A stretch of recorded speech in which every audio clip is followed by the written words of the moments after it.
With a crackle, branch lightning lit up the early winter night with a silvery white flash. It didn't smite the ground, but instead, it tore through the air, illuminating the spot where Klein stood, as if it was daytime, making him stand out. Spellsinger of God, Ace Snake, retracted his gaze. His face was gloomy as he whispered, Rose School of Thought? It's not a wraith, nor is it an undead creature. The mature middle-aged man with a pair of golden eyes turned his head to the side to look at Kapim's corpse and said, covering the target's corpse with tarot cards. This is the second time something like this has happened in the past 2 months. When was the first instance? Cardinal Snake asked in a deep voice. The mature middle-aged man in the well-ironed formal suit coughed lightly and said, the time when the true creator attempted to descend into this world with the help of a swindler. Then it's not the Rose School of Thought. Cardinal Snake made a definite judgment. Although those organizations that worshipped evil gods weren't fond of anyone, they wouldn't deliberately foil the plans of their counterparts. Instead, they wished to see their counterparts succeed, waiting for them to make a mess of the situation. I think so too. Perhaps it's the appearance of a new secret organization. Their characteristic feature is to scatter tarot cards all over the target's body. The middle-aged man smiled. And the different appearance of the tarot cards imply different meanings. This corpse has 2 cards over his face. One is Judgment, and the other is the Emperor. Judgment is the motive and goal, while the Emperor is the organization's codename. Of course, this might also be a type of ritual. Cardinal Snake didn't respond as he surveyed the area. Let's see what exactly happened here.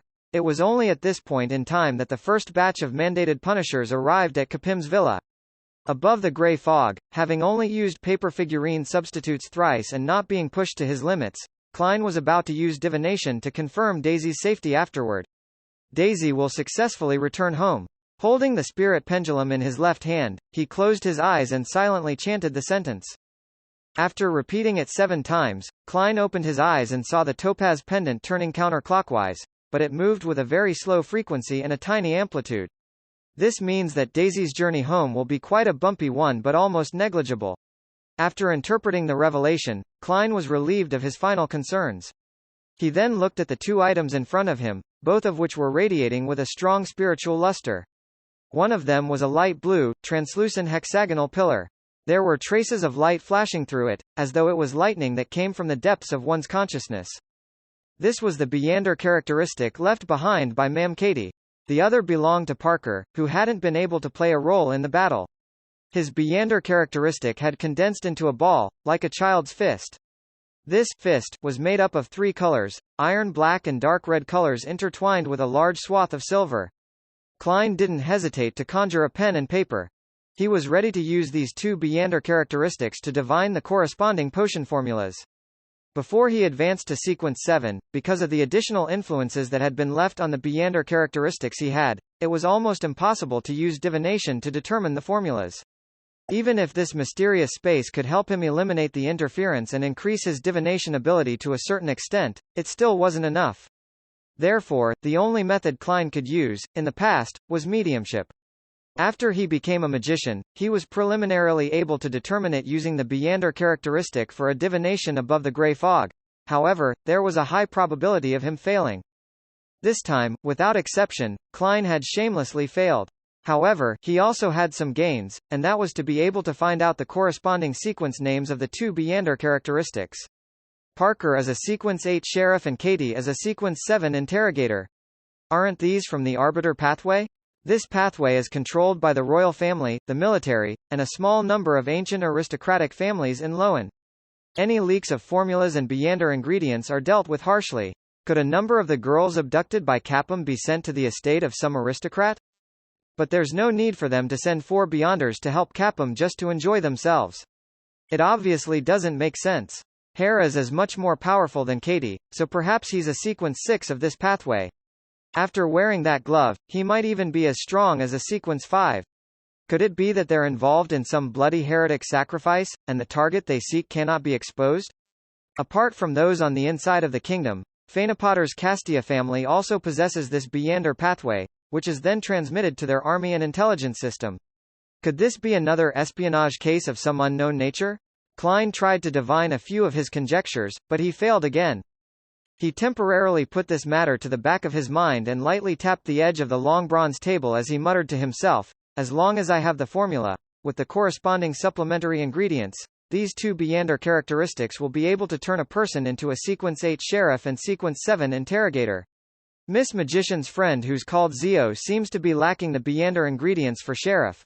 I can sell Parker's Beyonder characteristic to Miss Magician through the world so that I can quickly amass the money needed for the ingredients of the Faceless Sequence potion.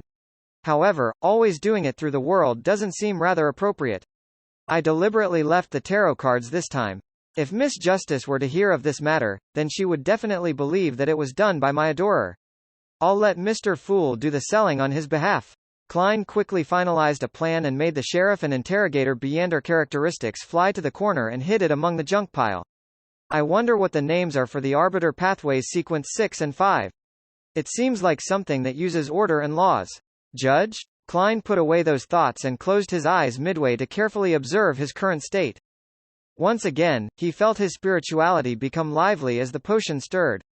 He felt that his digestion of the potion had sped up.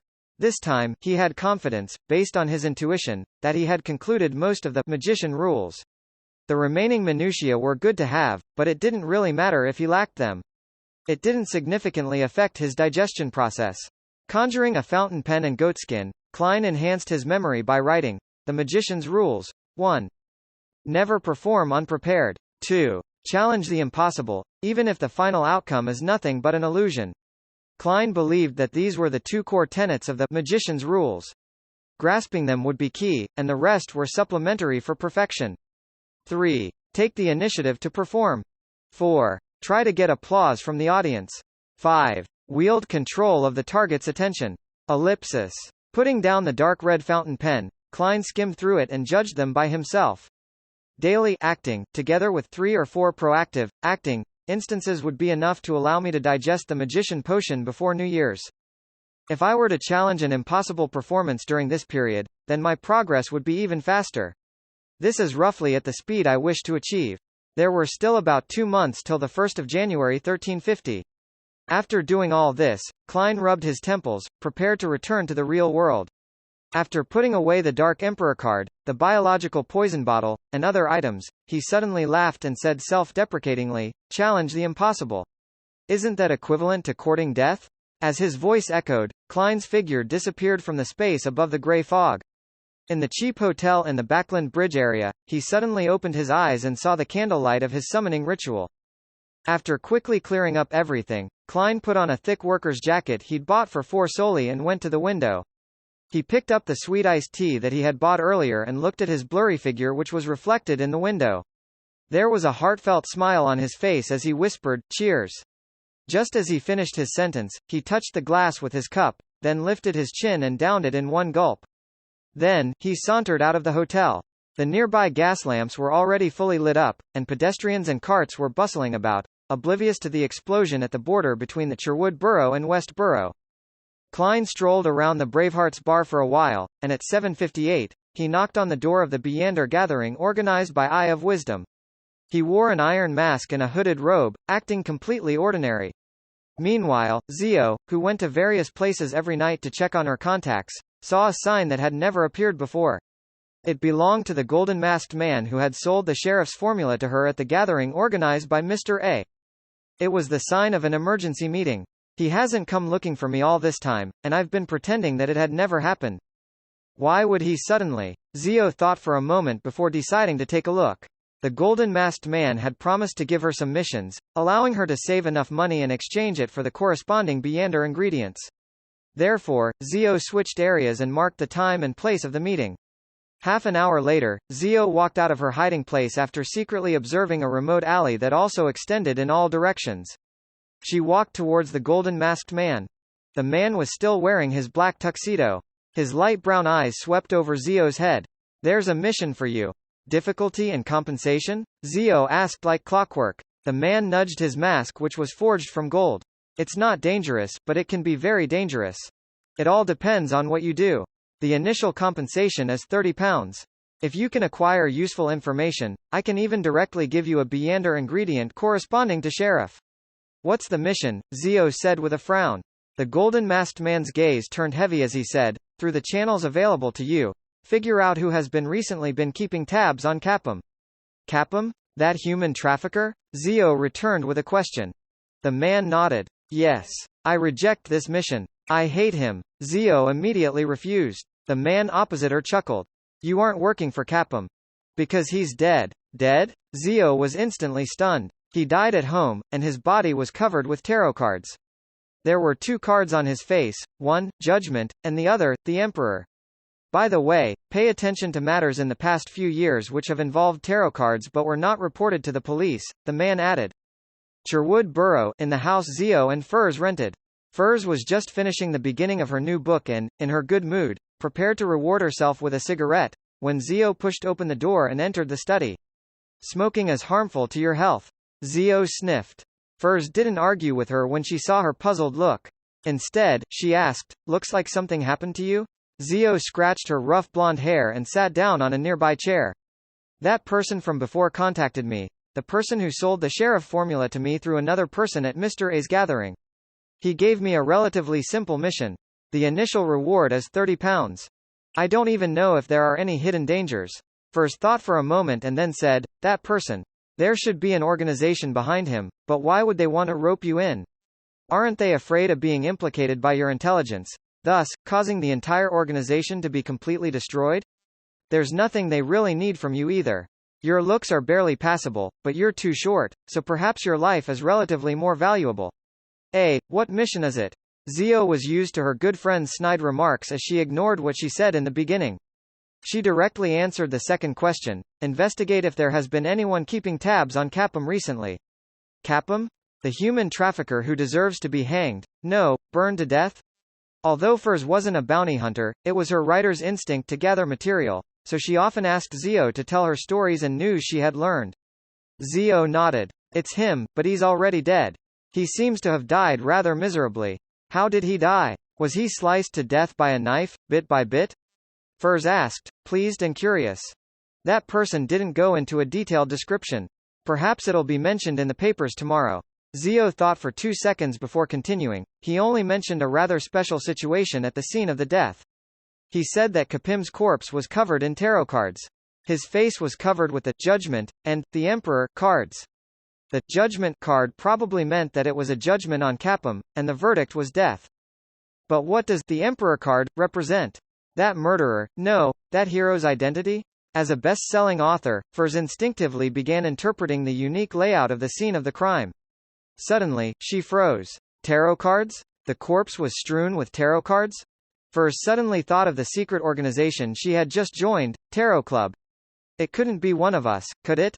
However, none of the members has the code name of the Emperor. If it's really the case, then this is the first time I've found traces of the Tarot Club in the real world. We're not just a secret organization that only exists above the gray fog.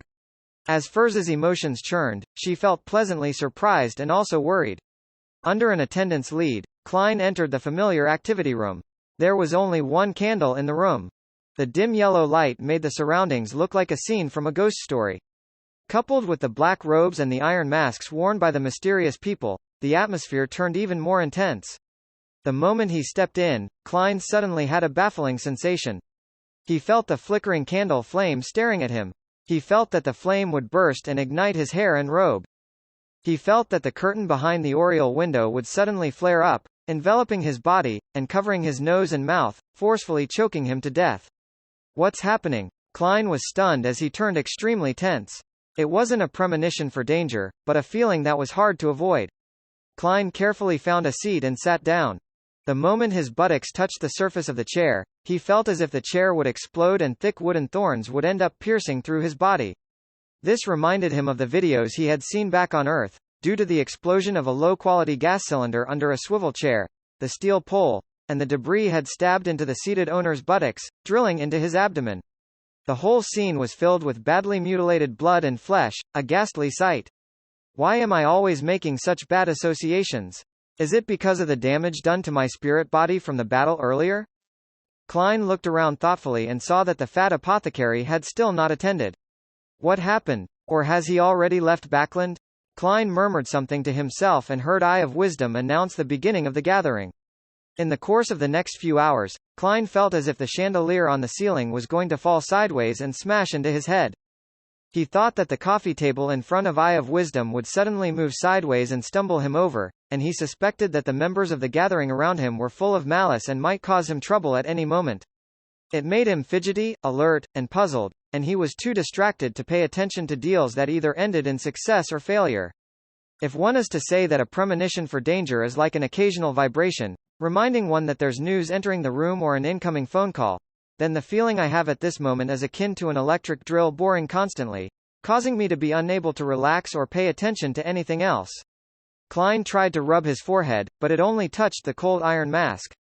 At this moment, he felt as if his iron mask would suddenly cave in and stick close to his face, embedding itself into his brain.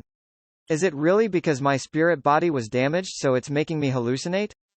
Klein frowned. He originally wanted to make a request to buy the thousand-faced hunter's blood and mutated pituitary gland at this meeting, but in such a situation, he could only give up out of caution. Although the level of Eye of Wisdom's gathering wasn't high, and there was a high probability that it wouldn't involve a high-level monster like the thousand-faced hunter, Klein believed that a lot of the members here also attended other gatherings and might be able to come into contact with the relevant information and clues. Amidst his anxiety, Klein attended the gathering as a bystander. Just after taking off his robe, removing his mask, and leaving the room, the feeling that everything in the room was going to harm him had instantly disappearing in the oddest manner. Klein's pupil shrank, confirming that his previous experiences didn't originate from the damage to his spirit body. Otherwise, he wouldn't have experienced two completely different states, inside and outside. He suspected that there was a person or creature in the activity room of the gathering, one that was invisible, imperceptible, and extremely terrifying. That entity had stimulated his spiritual perception as a seer and his sense of danger as a clown, but because of the entity's suppression or some other special reason, this stimulus appeared in the form of a rich association that failed to make him realize it. Who could it be? This is too scary. Just the existence itself made me have a reaction similar to the symptoms of losing control. Without making a sound, Klein left Eye of Wisdom's house and headed toward the nearest street. All of a sudden, he had a guess. The Bravehearts bar is nearby, and it's also the monitoring area of Wraith Steve, who was killed by Miss Sharon, Marich, and I. Their deaths would definitely make the Rose School of Thought's high-sequence Beyonder angry, and he would cast his sights over here, towards the Beyonders living near the Bravehearts bar. Was that him? Fortunately, I used the biological poison bottle and the sun brooch tonight, and to prevent myself from being divined, I left them above the grey fog. Otherwise, the result would be unimaginable. The magician who just completed an impossible performance would be killed directly here. The Beyonder world is truly dangerous. Inside the Holy Wind Cathedral, Cardinal Ace Snake looked at the captain of the mandated Punisher team and asked emotionlessly, "Who is Capum? Why is there an underground dungeon in his villa?" The captain of the mandated Punisher team replied immediately, "He's a tycoon, one who was rumored to be related to many cases of missing girls. He's suspected of being a human trafficker, and that he is secretly engaged in the slave trade. That underground dungeon proves the rumors. Why did a human trafficker receive the protection of so many Beyonders? And their sequences aren't low either," Cardinal Snake pressed. "Your Grace, this requires an investigation. We tried using Beyonder means to find clues, but all of them failed," the captain of the mandated Punisher team replied, somewhat trembling in fear. "I've tried it too," Cardinal Snake didn't blame him. This member of the Church of the Lord of Storms' upper echelon paused for a moment before continue to investigate this matter. "Also, find that sequence 6 or 5 Spectre." After his subordinate had left, Cardinal Snake picked up his fountain pen and wrote down in his notebook a number of subjects to pay close attention to: Capum, human trafficking, tarot card ritual, strange spectre without a high sequence, concealed plot. Ellipsis. In Empress Borough, the opulent villa of Count Hall. Audrey was waiting for the maid to cut up the food, when she heard her father, Count Hall, who was used to reading the newspapers at breakfast, laugh. "Capum is dead. Who is he?" Audrey asked with her eyes wide open. In fact, she wasn't the least bit curious about who Capum was. She was simply going along with her father, who obviously had the desire to share his thoughts. This was both her specialty as a daughter and the innate nature of a telepathist. "He's a tycoon who secretly might be a human trafficker. He has rather good ties with some people." "Hey," Count Hall chuckled. "He was killed last night. There were obvious signs of him being judged at the scene of the crime, so the newspapers are calling the murderer a hero bandit." "The hero bandit Dark Emperor. Oh, they named him after the code name of the rulers of the ancient Solomon Empire." Hero Bandit? Hero Bandit Dark Emperor? Dark Emperor. Audrey immediately thought of the card of blasphemy belonging to Mr. Fool. This was the item of the highest level she had come into contact with so far. She suddenly became interested in the Capum murder. It sounds interesting. Although it's illegal, I still want to say that the Hero Bandit did beautifully. Oh, Dad, how did it go? The police and relevant departments of the church didn't divulge any exact details.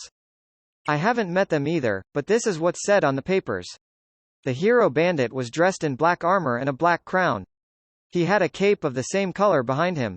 After he entered Capim's villa, not only did he steal all the valuables in the safe, but he even stole the lives of Capim and his evil henchmen, rescuing girls who were locked up in the underground dungeon. He scattered tarot cards on Capim's body, and the most prominent of all were the two cards that covered his face. One of them was Judgment, and the other was the Emperor. Count Hall held the newspaper as he described it with a smile. Tarot cards, Judgment card and the Emperor card. Audrey's eyes suddenly lit up. Audrey could almost be certain that it had been done by Mr. Fool's adorer when she heard the description of the familiar scene. She suddenly felt a strong sense of immersion, participation, and pride. That was a human trafficker whose hands were stained with blood and evil.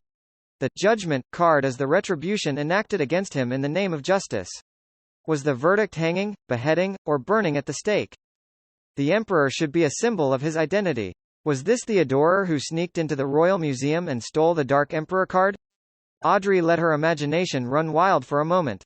She had intended to press for more information and finer details, but from the look on her father's face, the tone of his voice, and the color of his emotions, she could tell that he still didn't know what was going on. Therefore, she could only suppress her curiosity and planned on asking her good friend, Kants Learson, from MI9. Although directly asking Kants about it would suit my image in this aspect, that would still be rather abrupt. It would also conflict with my identity as a noble. I'll get Annie to prepare a few invitations for an afternoon tea party, sending them separately to Glaint, Kants, Murray, Christine, Jane, and the others. Most of them are interested in mysticism, so they would feel interested in someone known as the Hero Bandit Dark Emperor. Under my guidance, they can help me ask a lot of questions that wouldn't be convenient for me to ask. It's decided. Audrey retracted her attention and nibbled at her breakfast. She believed that Mr. Fool's adorers wouldn't have dealt with Capum purely for the sake of punishing evil since it wasn't in line with his identity and status.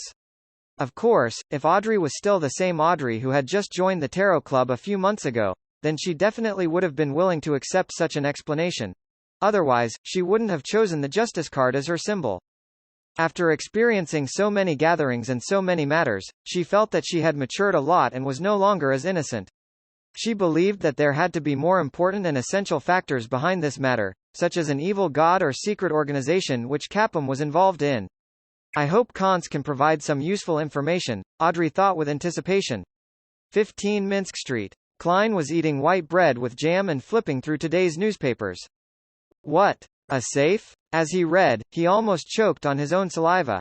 It wasn't me. I didn't. Don't spout nonsense. In his mind, Klein immediately rejected the description of his theft of everything in the safe thrice. The situation had been pressing, and in order to gain clues, all he did was burrow into the safe to see if there were any important documents or evidence despite having found the safe. He didn't take anything, and he quickly left the safe and went to another room.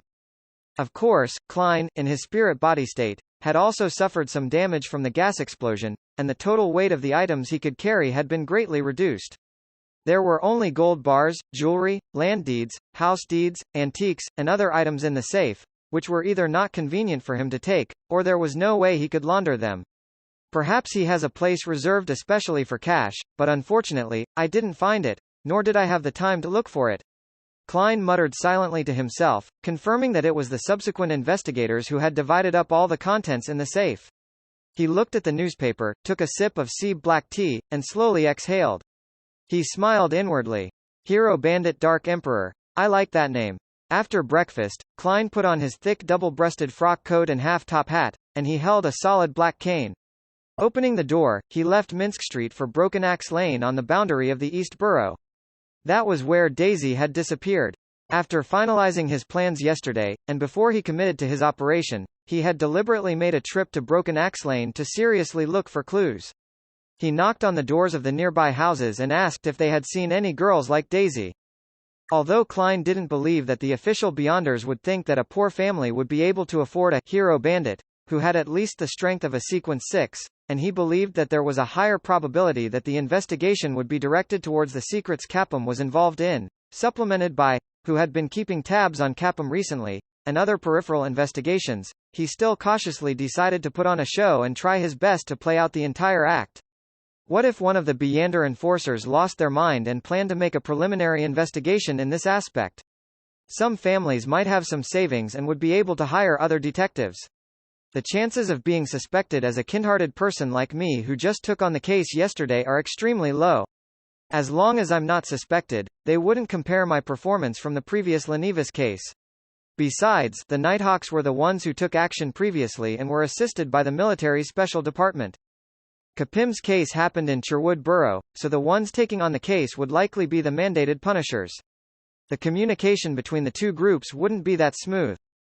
Katie and Parker belong to the Arbiter pathway. I wonder if the military will intervene.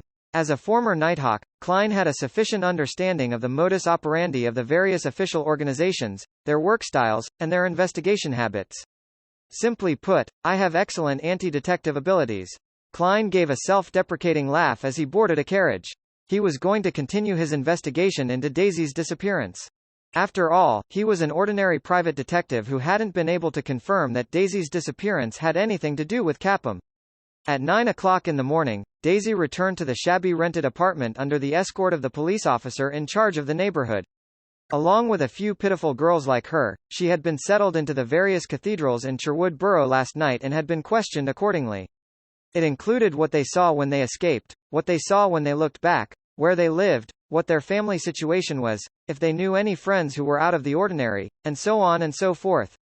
Daisy, who was still in a state of panic and lingering fear, answered the questions truthfully. After that, no one came to her again. She slept through the night and was sent back to East Borough early in the morning, where she was handed over to the fierce police officer she always saw. Along the way, Daisy didn't dare to say anything. She trembled in fear, and only when she entered the apartment where she lived did she feel a little more at ease. As soon as she stepped through the door, and before she could find her mother and sister through the hanging wet clothes, she heard a scream. Daisy! Freya stopped whatever she was doing and, like a nimble fawn, darted through the clothes hanging in the air and the random things on the ground. She ran to the door and hugged her sister tightly. Then she let go of her hand, and with tears streaming down her cheeks, she sized Daisy up with pleasant surprise and in concern. Are you all right? It's so wonderful that you're finally back. Liv also stood up from behind the washbasin. She wiped her hands on her clothes and asked, rubbing her eyes, Daisy, where have you been these past few days? At that moment, the police officer interrupted, she was kidnapped. We rescued her. Thank you, thank you. You guys are too great. Liv shed tears and randomly used an adjective. The policeman coughed lightly and said, that's our duty. Have you met anyone strange in the past few days?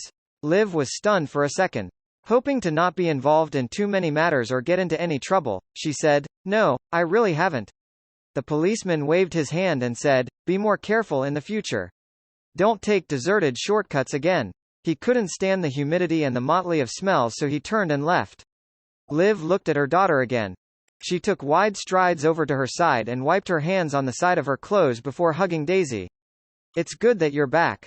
It's good that you're back, she murmured through her tears, not asking if Daisy had been hurt. Daisy relaxed and sobbed. Beside her, Freya was also crying. She stretched out her arms and hugged her mother and sister respectively. The three of them cried for a while before letting go. Liv wiped her eyes again and said, wash the clothes first, there are still a lot of them. Daisy, who had just been rescued, nodded and quickly threw herself into her busy work. It wasn't until noon, while they were nibbling on their black bread and drinking plain water that could hardly even be considered tea, that Liv finally had time to ask, Daisy, were you hurt? Daisy shook her head. They just hit me a few times. That's great. The police rescued you? A kind detective was willing to help search for you for free yesterday, and you ended up returning today. Ah, he still has your vocabulary book, Freya mentioned in passing. Already prepared, Liv mentioned, I'll get old Kohler to get it back and tell the detective you're home so that he won't have to busy himself over this matter. Regardless, we have to thank him again. Daisy felt relieved as she replied to her sister's question, no, it wasn't the police. There was a sudden explosion, and the doors that kept us locked up were strangely opened, and we just ran out. However, I did see a gentleman or a lady on the roof.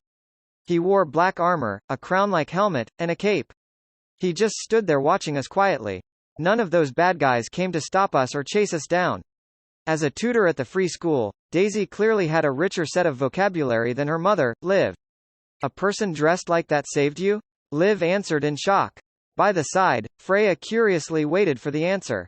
Daisy nodded seriously and said, yes, he's like what the bards sing of. A hero. Hero. Freya ruminated over the word, her eyes as bright as the stars. In a certain secret chamber, a group of people were carefully comparing the Lenivus case with the Capum case using the information they were given as they searched for similarities between the motives and modus operandi. The two things cannot be linked together at all. The only thing that they have in common is evil, or rather, evil was defeated.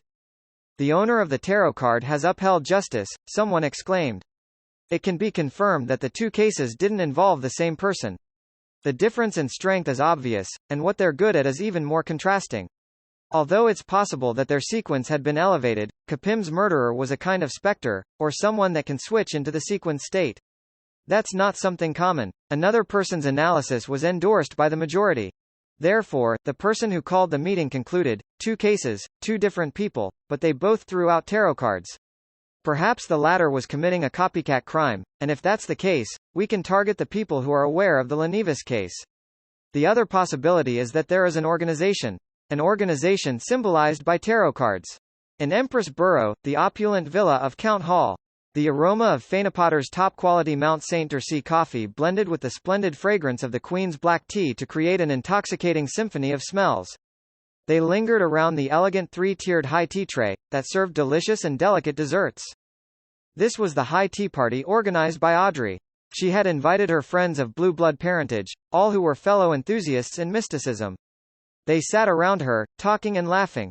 Under Audrey's imperceptible guidance, Jane, Murray, and the others became extremely interested in the Dark Emperor, the hero bandit who had appeared last night.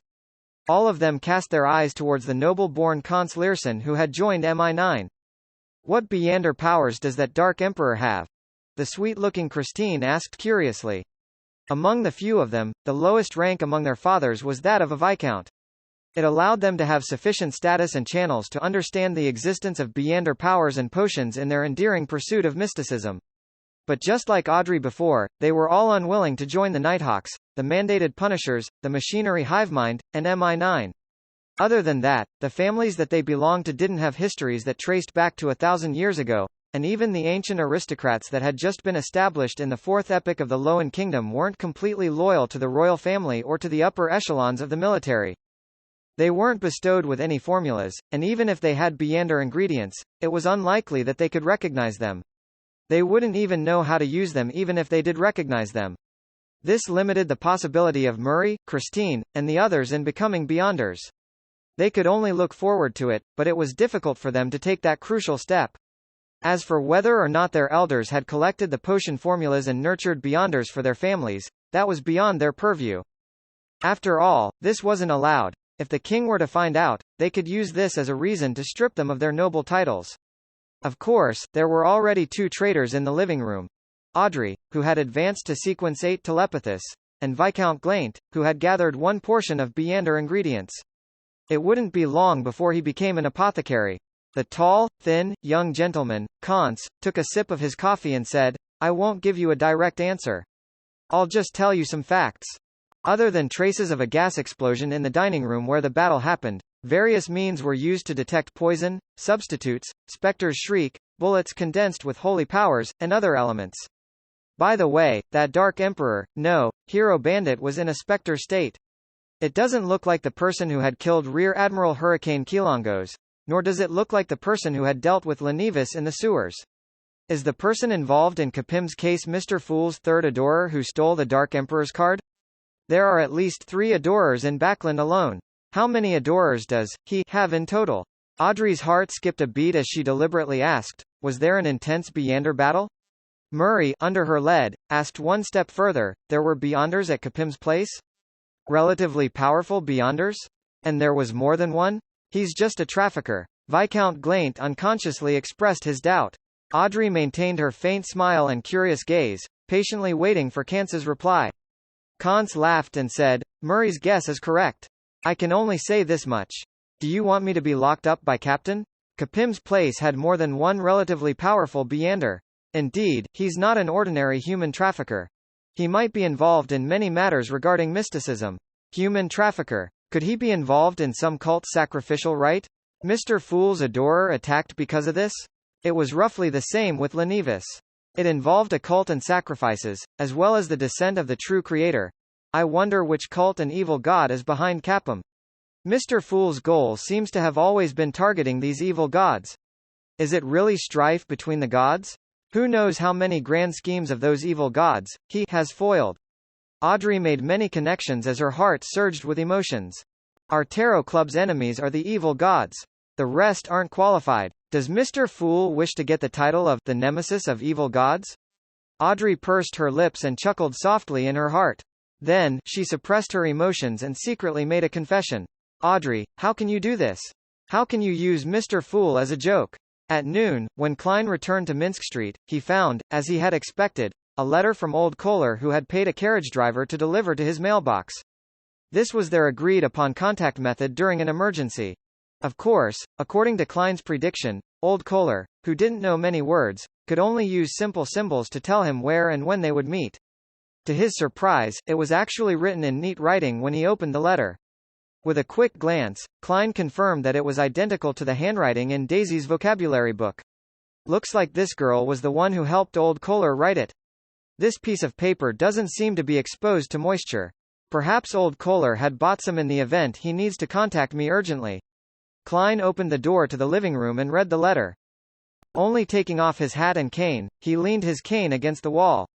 He didn't take off his coat because the fireplace in the room wasn't lit yet, and the early November cold was silently seeping into his bones. The letter was simple. After all, Daisy didn't know many words either.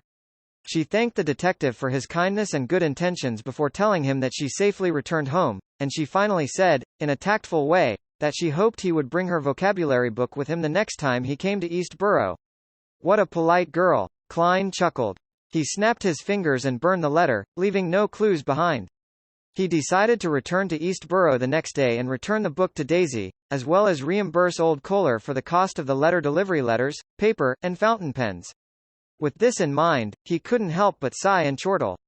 Captain, now it's my turn to approve the expense claims of others. Without wasting any time, he went out again and went straight to the Quelaag Club, where Dr. Aaron was seen more often during Friday afternoons. Klein wanted to ask about Will Ossepton, the child who had played with tarot cards. After entering the Quelaag Club in Hillston Borough, Klein said to the red-vested attendant, "A cup of Marquis black tea and a serving of dessert. Send it to the corner seat of the main hall. Dr. Aaron, reporter Mike, and the others are sitting there." Klein had already spotted the relatively cold and famous surgeon, Aaron Series, who was wearing gold-rimmed glasses, as well as reporter Mike Joseph from the Daily Observer, who he had worked with twice and had a pair of charming blue eyes. He also saw the aristocratic equestrian teacher, Talum Dumont, whose frequency of appearing at the club was only second to his. "Oh, our great detective is here, and we happen to be talking about you." Talum stood up with a smile. "Speaking bad things behind my back?" Klein joked. Mike stood up and shook his hand. "No, I want to hire you again. What's the matter this time?" Klein bowed at Dr. Aaron and sat down at their table. Mike chuckled and said, "I'm sure you've read the papers? Capim has been killed off by the hero bandit Dark Emperor, and his crimes have been exposed. What a joyous event! And as a reporter, I need to have an acumen for the news. I plan to get a list of names of the girls who were rescued in East Borough from the police department to interview them. Then, I'll paint Capim's most cruel, most evil, and most unforgivable side to the readers of the newspaper. Of course, the victims must remain anonymous." He paused for a moment and suppressed his voice. "I also have a hidden objective, or should I say, I wish to use the interview to know if these girls or their family know any relatively special friends. Who knows, that might be hero bandit Dark Emperor. You've found the right person." The corners of Klein's mouth almost twitched. He smiled at Mike and said, "We've already worked together on East Borough's matters. We have sufficient familiarity and trust, so I have no reason to decline. I hope for a pleasant partnership." Mike stretched out his hand. We'll start tomorrow or the day after tomorrow, and we'll be paid the same as last time for a total of £10. At that moment, Dr. Aaron, who had been listening by the side, said, Sherlock, I want to hire you as well. This evening, or after dinner. It looks like my business is improving recently. Klein asked, amused, will it conflict with Mike's request? No. Aaron shook his head. My luck recently has been pretty good. This makes me suspect that my bout of bad luck was because of that child's inverted Wheel of Fortune card and the words he said. I'm very troubled and puzzled in this regard. I swear to God that I was very nice to him, and I treated him with the best of intentions. Why would he treat me that way? I wish to visit him at his place and confirm that he didn't do it on purpose. However, I'm ultimately afraid that something similar would happen again or some accident might occur. Therefore, I wish to hire you to protect me. Just for tonight. It won't conflict with Mike's request. How about it? That's what I wanted to do. After challenging the impossible and doing good deeds, my moral standing has become pretty good.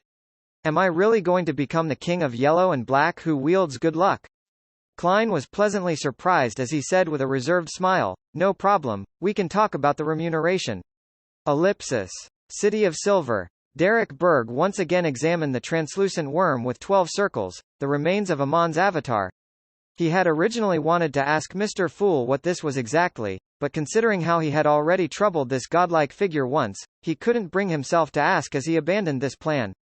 Now, he planned on showing it at the next tarot gathering and ask Mr. Hanged Man, Miss Justice, and the rest. After hiding the worm, Derek suddenly thought of something. It was about time for the team that had gone with Shepherd Elder Lovia, to explore the half-destroyed Temple of the Fallen Creator, to return. It wasn't too far from the City of Silver, and it was in a direction that they hadn't set foot in before. He decided to take a look. There were quite a few people he knew among the expedition team. Looking at the dark sky being lit up by streaks of lightning, Derek didn't knock on the doors of the few acquaintances he knew. Instead, he walked along the broadest road and walked all the way to the training field at the edge of the City of Silver. After each exploration team returned, they were forced to stay here for a certain period of time. Not only would it be convenient for them to communicate and report on the things they encountered in the darkness, but they would also be quarantined in a tactful manner to guard against strange things that might latch onto any member's body and suddenly erupt after a certain amount of time. This was the result of the City of Silver's 2,000 years of experience. It wasn't that complicated, but it was quite useful. As soon as he entered the training ground with the axe of Hurricane stuffed behind his waist, Derek Berg's eyes suddenly lit up. He saw the gorgeous Elder Lovia, who seemed to be in her 30s, as well as two familiar faces that were his age. Due to the City of Silver's limited environment, its population was unable to grow any further. The number of people of a certain age group was an adequate number, and although Derek wouldn't dare say he knew all of them, he had seen a majority of them before. He was classmates and partners with some of them during general education classes and on the practice grounds. The person Derek was most familiar with on this expedition team was Dark Regents, who had once been his patrol teammate. The youngster named Dark was of medium height and was slightly chubby. He was strong, optimistic, and cheerful. His face often beamed with a friendly smile. Currently, he was a Sequence 8 gladiator of the Giant Pathway. At this moment, the two parties were separated by a translucent wall that was as hard as steel, making it impossible for them to make any effective form of contact. They had to wait until the members of the exploration team were confirmed to have no problems before they could meet directly. Derek, who had become silent and withdrawn since the death of his parents, waved to Dark. Noticing this, the gladiator turned his head to the side and looked over. Dark, how was it? You didn't encounter any danger, did you? Derek shouted. The material used to create the black wall in that area came from somewhere that wasn't far from the City of Silver and was called Dark Amber. It was hard as steel, but at the same time, it possessed a certain degree of transparency and had properties that made it good for transmitting sound. Derek's speech went through unobstructed. Derek imagined that Dark would definitely smile brightly and wave his arms out of habit, saying, "Take a look, I'm not injured at all, so shouldn't it be obvious that we didn't meet with any danger?" It was nothing. Hearing his voice, Dark walked a few steps closer to the wall and answered with a smile, "No, everything went smoothly." Looking at his smile without any faults, Derek suddenly felt a chill run through his body. It was just like he was camping in a ruined tower or a ruined city at night. Darkness was all around him as they accumulated into overwhelming horror. Inside the Quelaag Club, Klein and Dr. Aaron agreed on the remuneration, £2. I have to say that a doctor's money sure is easy to earn. If it were me in the past, such a request would have cost at most 10 soldi. Klein, who already had the intention to take the mission, sighed in his heart. He remembered that during his time with the Nighthawks, he had heard corpse collector Fry mention that famous doctors had very high incomes. At the time, in a response that was unlike the poet, Leonard Mitchell, he said that as far as he knew, if a house was bought in a busy borough in Backland for a storefront, the quickest option would be to turn it into a clinic. They agreed to call on Will Ossipton's place after dinner. It wasn't 3 o'clock in the afternoon, so the equestrian teacher, Talum, gathered the three of them together at a table, and they began playing a game of Upgrade, the game which was invented by Emperor Russell. What I expected was to play tennis, practice shooting, flip through the books in the library, and live a healthy life. But why did it become like this? Klein spontaneously thought in between the card game. Frankly, with his current accomplishments in magic, he could have easily cleared out all the money Dr. Aaron, reporter Mike, and Talum had on them. But I'm an honest man, and I believe more in my skills and luck. As the red-vested attendant shuffled the cards, Klein picked up a cream cracker and took a savory bite. He couldn't help but marvel from the bottom of his heart, this is life. During the game, Klein noticed one thing: the equestrian teacher, Talum, was no longer in a daze or as upset as he was before. Has the matter of his friend falling in love with someone he shouldn't have been resolved? Klein thought curiously as he sipped the Marquis black tea. As a detective, he knew that this wasn't something he should ask in front of others, so he restrained himself and concentrated on his card game. By 5 o'clock, Mike Joseph had to go back to his company, so the game was suspended and Klein won 5 soldi. My luck has been quite good recently. While Klein sighed with relief, he saw Dr. Aaron leave the table for the washroom. He controlled his voice and said with a low laugh, Talum, has your friend's problem been settled? Talum, who was throwing the cards in his hands onto the table, paused for a second before sighing with a smile. You could say so, he added with a certain desire to continue. Actually, it wasn't too serious. It was because I was thinking too much at the time. Simply put, it was an illustrious young gentleman who fell in love with a commoner. You should know that a man of such status has to marry a noble lady. Hey, to him, not even the daughter of a rich man can do. So that's how it is. To think that I made up all sorts of contrived and bizarre stories, such as falling in love with a man, a monster, or a person that isn't permitted because of moral principles. Klein was disappointed and said with a laugh, as far as I know, gentlemen of high society don't mind having a mistress. No, Sherlock, you don't understand. Love, do you get it? Love. That young gentleman only wants to marry that commoner woman, Talum exclaimed with a sigh. No, I don't understand. I'm just a bachelor dog less than sup greater than one less than sup greater than. Klein opened his mouth, unable to respond. Talum sighed to himself. For the sake of that young gentleman's future, I once thought of asking you to find people with some miraculous abilities to covertly, heh. Anyways, I'm a law-abiding citizen, so it was just an idea. How was the matter resolved afterward? Klein asked with interest. Talum picked up his Highlander coffee and took a sip. The solution was much simpler than I thought. I went straight to the lady and told her of the dilemma. She sensibly expressed her willingness to leave the gentleman and asked for my help. I must say that she's truly a considerate, kind, refined, and beautiful girl. If it wasn't for the consideration of my identity, perhaps I would have knelt in front of her and kissed the back of her hand. Well, it seems like I couldn't have helped. Klein picked up the golden-rimmed white porcelain cup of black tea. As a visitor from Earth, he was completely uninterested in the task of breaking up couples. However, listening to gossip was another matter altogether. After having dinner at the Quelaag Club and tasting the limited supply of Sonia lobsters, Klein and Dr. Aaron took the latter's carriage to Will Ossipton's house at 66 Dalton Street in North Borough.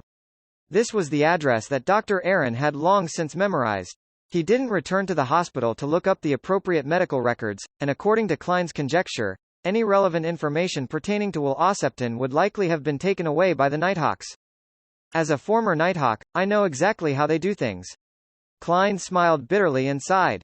Pulling the doorbell, the two waited for a while before they saw the door open.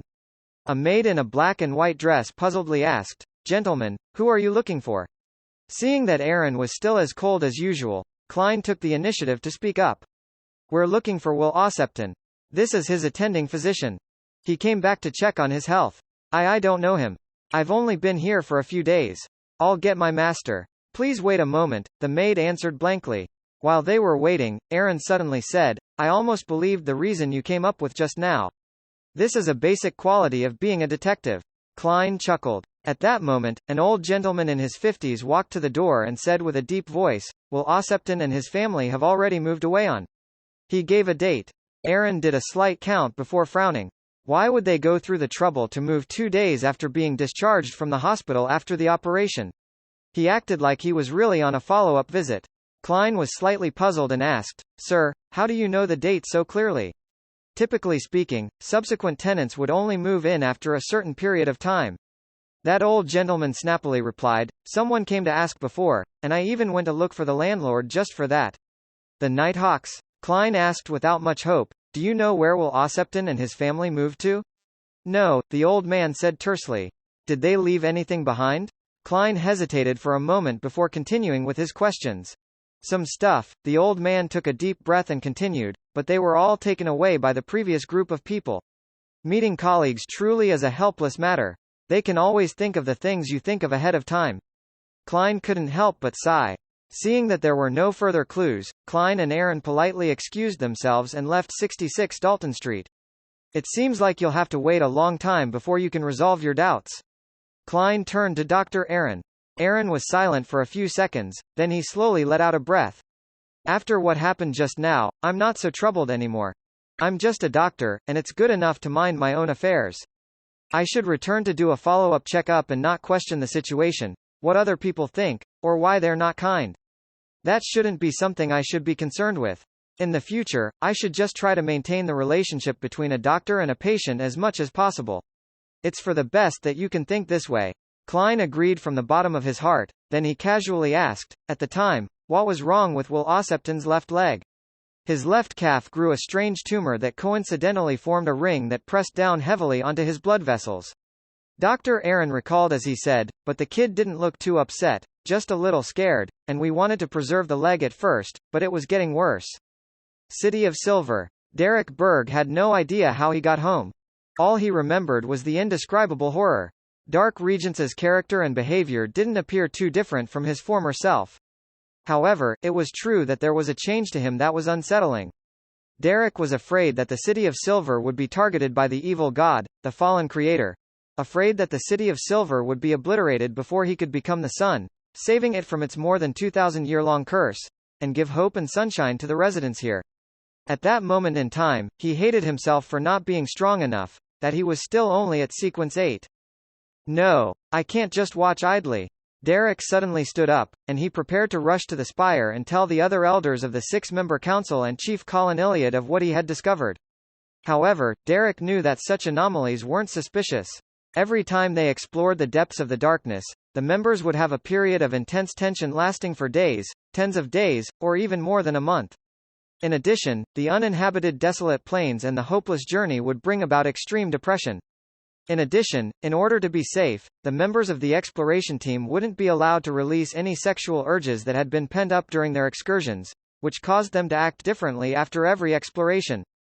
If they ended up with more than half the team ending up dead or injured, a huge change in personality wasn't a rare occurrence. The manner of handling such people could only be dealt with via the usual quarantine and treatment with almost zero exceptions. The City of Silver had the first 3 sequences of the Dragon Pathway, so there was no lack of psychoanalysts. Derek rushed to the door and suddenly slowed down. He knew that this method of reporting to the 6-member council might not be effective. It would likely arouse suspicion, and there might even be the threat of being targeted by the shepherd, Elder Lovia. After pacing back and forth for more than 10 seconds, Derek gritted his teeth and pulled the door open. He felt that he had to warn the elders of the 6-member council, even if it would be a huge risk for him. For the vast majority of the residents of the City of Silver, sacrificing their lives to maintain the existence of this city and the continuation of this civilization was the belief that was ingrained into their bones. Selfish people often didn't live long in such environments regardless of whether it was outside or inside.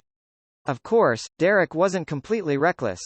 Under the tutelage of the members of the Tarot Club, especially the Hanged Man, he clearly understood that there were times when one had to be patient, protect himself properly, and avoid unnecessary sacrifices in order to better defend the City of Silver. "I'll only talk about the abnormality I observed. It shouldn't be dangerous." Derek consoled himself, running faster and faster. Finally, he saw the spire that represented the highest authority in the City of Silver. He found a Byander on duty and made a request to meet with the chief. To Derek's surprise, the Byander didn't ask the usual questions. After simply passing on the information, he was led up the stairs to the chief's room.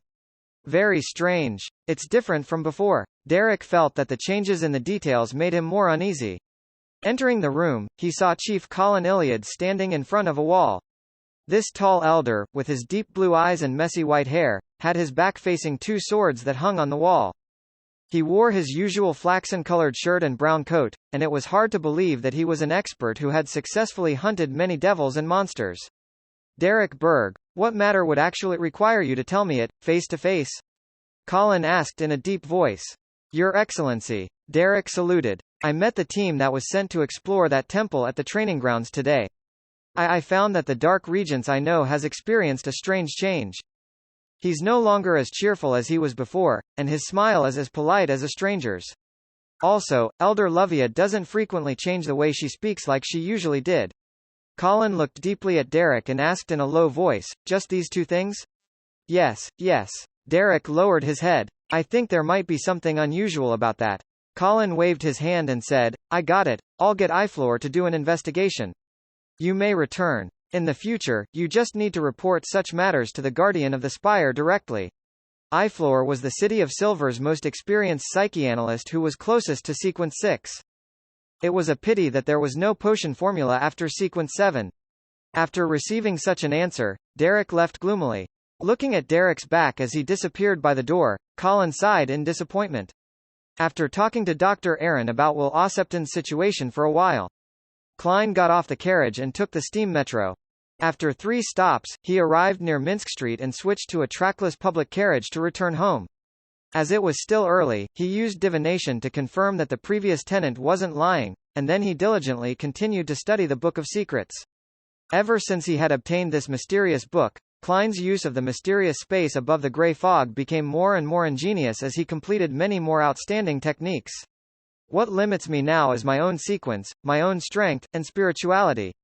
Late at night, Klein hid the Book of Secrets and went to the bathroom to wash up, in preparation for bed.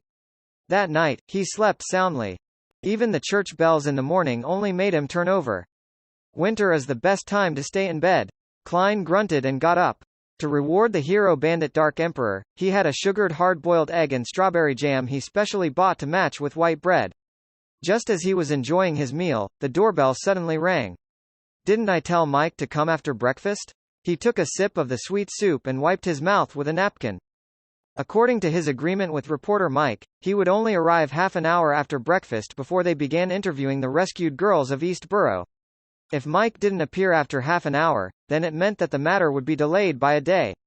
Klein walked to the door, but before he could reach out his hand, the outline of a visitor appeared in his mind. He wasn't reporter Mike Joseph but Dr. Aaron Series. Good morning, Aaron. Did you sleep late last night? Klein noticed that Aaron's face was pale, so he quietly activated his spirit vision to take a look. Aaron took off his hat and cane and started to take off his coat, but the cold air in the room stopped him. Klein laughed dryly and said, As you know, I'll be going out today. Mike might come looking for me, so I didn't light up the fireplace. Aaron nodded and didn't say anything else. He followed Klein into the living room, found a seat and sat down. Sherlock, I had a nightmare last night. I dreamed about that child, Will Ossepton. Nightmare? This is within the limits of my knowledge. I'm a professional when it comes to interpreting dreams, far more professional than deduction. Klein leaned forward, clasped his hands, and said, What kind of nightmare? Aaron recalled and said, There are some details and processes that I can't remember. What I remember most is a tall, pitch-black steeple with a huge silver snake coiled around it. It was moving slowly, looking at me with its cold, merciless red eyes. I don't know why, but I entered the steeple, and I would go up the stairs and, at other times, down the stairs, going through walls after walls, and one locked door after another. Finally, I found the child called Will Ossepton in a dark corner. He hopped a few steps on one leg and curled up against the wall, with tarot cards scattered everywhere beside him. When he saw me, he was scared and happy. He called out, Dr. Aaron. The whole dream was roughly like that before I woke up. Klein listened attentively and thought for a while before asking, Did Will Ossepton say anything else? Aaron frowned and thought before suddenly saying, "Yes," he said, "Dr. Aaron, a snake wants to eat me." Following that, a giant silver snake hung down from the ceiling, its head facing me. Its mouth was very big, but it has no teeth, no tongue, and it was completely blood red. Silver giant snake. A pitch-black steeple. Will Ausepton protected under layers of protection? Klein said to Dr. Aaron in a measured voice, "It's not a very strange dream. It likely has you subconsciously sensing some kind of predicament he was in while you were talking to Will Ausepton, that he was being threatened by something. That's why you dreamed of something like this. A child hiding in the depths of a tall steeple, behind countless walls and doors, huge silver snakes coiling around the top of the steeple. Heh heh, as a detective, we know a little bit of psychology. It's also often talked about in the newspapers. What I don't understand is why you didn't have such a dream until today." Klein didn't lie about his interpretation, but he didn't reveal the possible true reasons behind it. Aaron opened his mouth and said, "I was in too much a hurry just now and forgot to mention something." As he spoke, he took out a leather wallet and took out a fairly exquisitely folded paper crane. "After realizing that Will Ausepton and his family had moved away, I remembered that he had given me this before he left the hospital, saying, 'Doctor, this will bring you good luck.' I didn't pay much attention to it at the time and casually threw it into the office drawer. After parting with you last night, I went to retrieve it and put it in my wallet. As a result, I had a nightmare that very night." Klein looked at the paper crane, nodded thoughtfully and said, "Dr. Aaron, it looks like Will Ausepton didn't deliberately bring you bad luck. He had made up for it later. The paper crane invented by Emperor Russell is meant to act as symbolism for wishing you well. Besides, he said it would bring you good luck." Aaron subconsciously asked, "Origami was invented by Emperor Russell? I don't know if it's him, but I think it's likely him." Klein smiled. "Probably." Report chapter. Aaron was relieved by Klein's explanation and reassurance, and he prepared to observe for a few more days to see if there were any more nightmares such as this. After sending the famous surgeon out of the door with a smile, Klein's expression suddenly became solemn, as if he was thinking about something. There was no problem with his interpretation of the dream. The pitch-black steeple, the walls and doors that blocked his path, and the giant silver snake, they all symbolized that Will Ausepton was in a situation where he was threatened by something that symbolized the child's fear and helplessness, as well as his attempts to hide behind layers of protection. But the problem was that this was unlikely to be a revelation Dr. Aaron's spirituality had received on its own. Otherwise, he wouldn't have had such a dream only until last night, or when he found the paper crane. A similar development should have taken place long before Will Ausepton was discharged, back when his spirituality unconsciously became aware of the particularly strange developments, allowing him to have similar experiences as he had now. Therefore, Klein suspected that the medium which instilled the dream into Dr. Aaron was the paper crane. Klein activated his spirit vision to carefully observe this handicraft, but he didn't find any spiritual brilliance. However, his spiritual perception and intuition told him that there was something strange about this piece of origami. Certain magical aspects that might involve the most illusory, most difficult to comprehend, and most worthy of fear and reverence, fate. That child called Will Ausepton isn't simple. It seems like the most amazing thing wasn't the tarot card, but rather he himself. The giant silver snake is a symbol of danger, and this matter is related to bad luck, good luck, and other elements. Could it be that it represents the Snake of Mercury, sequence 1 of the monster pathway? Klein's thoughts wandered, but he couldn't be certain of anything. He turned to question the problem of how the dream was instilled. With Klein's accomplishments in mysticism, this wasn't something that was too complicated or difficult to understand. He quickly came up with an idea. The first thing to do was to rule out the influence of specters and wraiths, which would have stained Dr. Aaron's aura with a blackish-green color of varying degrees, and I didn't see any sign of that just now. There are two main ways of instilling information without causing the owner of the dream to appear abnormal. One of them is using the Beyonder powers of a nightmare-like captain. An objective is met through guidance, and it wouldn't involve the culprit. Otherwise, traces would similarly be left behind. The second method would be even more ingenious and advanced. The principle of a dreamland is that of astral projections traveling through the spirit world, and the details that one would normally unwittingly notice, under external stimulation, would turn into a symbolic revelation. Or, they can obtain some enlightenment directly related to themselves from external sources. Then, their spirit bodies and psyche would be informed of this, and because the owner of the body was in a state of sleep, this will appear in the form of a dream. So the second way is to instill it into the spirit world. First, use some magical method to create the revelation that one will need, and then naturally let the target's astral projection obtain and feedback the information while roaming the spirit world. That way, the target will be able to dream of the scene that others would want them to dream of, and there will be no superficial traces. This is something that I'm currently unable to do, even if it's a spirit body that's able to partially wield some of the power above the gray fog. Klein paused for a moment and then added another possibility. A seed was planted in Dr. Aaron's subconscious through the paper crane, and once he found it, he would have the corresponding dream. That's easy to confirm. As long as I use mediumship on Dr. Aaron, I should be able to find traces of it. However, would it be unfriendly to use mediumship on him? Or should I borrow the Mendel terror candle from Father Yutravsky? No, the one who recognized me was that vampire, the zealous figurine lover, Emlyn White, not the muscular, giant-like Father Yutravsky. Klein reined in his thoughts and considered his subsequent actions. He decided that he would wait until he went above the gray fog to divine the level of danger. If it was an acceptable level, he would sneak into Dr. Aaron's house tonight, use the dream charm and other methods to secretly observe him, and see if the source of the dreamland was a result of direct guidance or an indirect fabrication. However, with Klein's strength and level, it would be difficult to find traces of the latter. Even he himself didn't have much confidence. This didn't mean that his astral projection could travel the same spirit world as Dr. Aaron's astral projection by sitting next to him and entering cogitation. This required a sufficient amount of locking on to do so. According to the descriptions in the Book of Secrets, the existence of the spirit world was quite magical. It completely overlapped with the real world, so everyone could obtain revelations from the spirit world at any time. However, the spirit world didn't distinguish between directions, and the past, present, or future could even intersect there. It was like infinite knowledge, information, and illusions were spiritually gathered and compressed into a strange sea. It was different from the world, as one would imagine according to usual concepts or logic. As a result of this, the revelations that one received from the spirit world could only be a variety of symbols, not direct answers.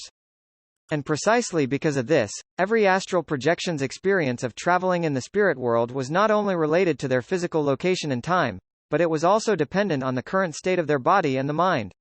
Without locking on to the corresponding location, it made it impossible to lock onto and find a person's astral projection in the spirit world, even if one was physically next to them. This was also the reason why the astral projection's movement in the spirit world was limited and one doesn't dare to venture too deep. Once it got lost and was unable to return to its body, its owner would become a retard and, even more seriously, a vegetable. It was even more difficult to use the spirit world as a springboard for transference. If one wasn't careful, then they would lose their way and never be able to return to the real world until they rot to death. Phew, Klein exhaled, temporarily throwing the question to the back of his mind. He took out his pocket watch and looked at the time. He realized that he had been thinking too long, that his breakfast had already turned completely cold, and that the fact that reporter Mike hadn't arrived yet meant that the commission was likely to be delayed by a day. In the spirit of not wasting anything, Klein finished the rest of his meal and then went above the gray fog to make a divination. He was surprised to find that there were no revelations indicating danger at all. After doing all of this, the appointed time had passed. Without any hesitation, he changed into a heavy jacket, put on his cap, grabbed the vocabulary book, and left 15 Minsk Street. His initial plan was to accompany Mike Joseph to East Borough for an interview and find an opportunity to hint at Old Kohler to not mention his promise of helping Liv find her daughter. As for Liv's family, he let Old Kohler do the reminding. And now, after Mike had pushed back the interview by a day, Klein was even more at ease, no longer worried about any mishaps or mistakes. With the address mentioned by Old Kohler, and according to the revelation from divination, Klein entered the depths of East Borough, and under the watchful, wary, numb, or greedy gaze of the crowds, he found the room on the third floor. There were 2 bunk beds here, and there were also some old and worn bedding on the floor. Every empty space was filled with sundries. Klein looked directly at the bottom bunk of the innermost bunk and called out, "Old Kohler." With a swoosh, Old Kohler sat up and leaned towards the door in pleasant surprise. "You really came. After sending you that letter yesterday, I already guessed that you would come looking for me today, so I didn't go to the dock. I've been waiting at home all this time. Well, I don't have to think about how to fabricate the lie about why I came straight here to find you." Klein looked around and said, "Old Kohler, with your current income, you can definitely rent a better room and move to a better place. Why did you only change your bed from the floor to a bunk bed?" Most of the money is for gathering information for you. Old Kohler laughed. And I'm no longer young. I need to save some money for the future when my future health wanes. Klein was silent for 2 seconds before saying, you can consider buying some insurance, such as a single elder aid policy. They can give you the money that can at least fill your stomach and a room for you to sleep in every week when you're really old. The insurance industry of this world had sprouted in the fourth epoch. After being promoted by Emperor Russell, it had matured quite a bit. There were various kinds of insurance such as the various insurances for maritime trade, fire insurance, injury insurance, long-term care insurance in different names, and so on. They were mostly targeted at the rich and the middle class. I know. When I was a worker, I paid a premium of 3 pence a week, but after I lost my income. Old Kohler sighed. His biggest problem now was that his income was unstable, and he wondered when the money he received from the detective would be cut off. Klein couldn't promise anything either. He pointed outside and said, let's go to Liv's house and return the vocabulary book to the girl. After leaving the room, Klein casually mentioned, what a joke. I was talking about doing volunteer work the day before yesterday and volunteered to help find Daisy, but she ended up being sent back by the police yesterday. Please don't mention it again, I don't want to be laughed at. All right, Old Kohler agreed first, then he said, no one will laugh at your kindness. After walking through the dirty streets, they arrived at Liv's house. Klein saw that the girl who had just been rescued had started ironing again, and he saw that the clothes here were hanging down and dripping with water. It was just as it was before. He was momentarily at a loss as to what to say. Daisy. After a while, he said, your vocabulary book. Daisy's eyes lit up, but she was too busy to leave. After busying herself for quite a while, she stopped working and went to the door, thanking him profusely. After Liv and Freya had also put down their work and come over to express their gratitude, Klein repeated what he had just said to Old Kohler. After receiving positive responses, he took out the £2 worth of change that he had prepared and handed it to Liv. There will be a reporter coming to interview Daisy tomorrow. This is the advance of the payment he's giving, but don't mention it in front of him. Otherwise, things will become complicated. Heh, maybe he will give more tomorrow, but not that much. No, I'm willing to expose that bad guy's evil deeds. I don't want money. Daisy shook her head. Klein let out a soft chuckle. This is a rule. You can't break rules, understand? He looked at Liv and said, take it. Your belief is right. It's only if Daisy and Freya learn more words and learn more things will you all escape from this situation. He was going to suggest that Liv's family should move to the edge of Eastborough. Customers who could afford to hire others to do their laundry wouldn't live in Eastborough, but in the end, he didn't mention it. He had intended to provide them with more help, but he restrained himself. There were thousands, tens of thousands, hundreds of thousands, or even millions of people like Liv and her family in Eastborough. Even if one was a wealthy banker who wanted to help them, they wouldn't be able to make a splash. Besides, this was just Eastborough. There was still the entire Backland and the Lowen Kingdom. Thank you, and help me thank the reporter for me. Liv was silent for a moment, then she took the money. Klein didn't stay for long. He quickly left as if there was a ghost that would devour his soul. After walking outside with Old Kohler, he turned around and suddenly sighed. He said in a low voice, there has never been a savior. Report chapter. What? Old Kohler asked, not hearing him clearly. Klein looked at the potholed road in front of him and said in a self-deprecating manner, nothing. I hope Liv's family can get out of this situation and live in better conditions.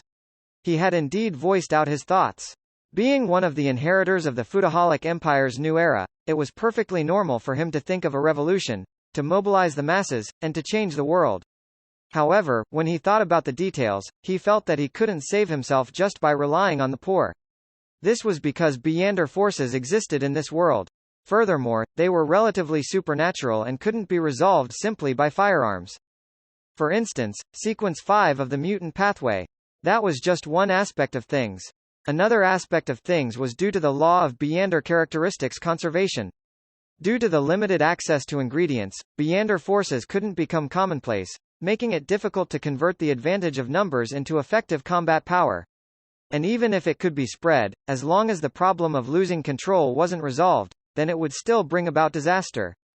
If there weren't any high-sequence Beyonders, then there would actually be ways to deal with all of this to a certain extent. However, in the real world, not only were there demigods, but there were also sealed artifacts that could kill people without them even knowing how they died. Besides, deities were real and they stood high and lofty. In this way, the poor would use strikes and street protests to fight back. However, once they took up weapons and established an army, they would be met with an unstoppable counterattack. It wasn't impossible for a large-scale natural disaster to occur, one that would affect people psychologically. The only ones that were on par with the official Beyonder organizations were mostly secret organizations. Typically, they were related to evil forces, so by joining hands with them, death might not even be the most tragic ending. Therefore, to embark on the path of revolution, the most hopeful road to success was to get the support of one or more churches. How many concessions could be obtained through simple strikes and street protests while still meeting the vested interests of those involved? Bribery would be much easier. However, the incident regarding the true creator, who almost made use of the miserable situations of the poor to descend upon Backland, has seemed to stir the Church of the Evernight Goddess and the nobles who were aware of the situation.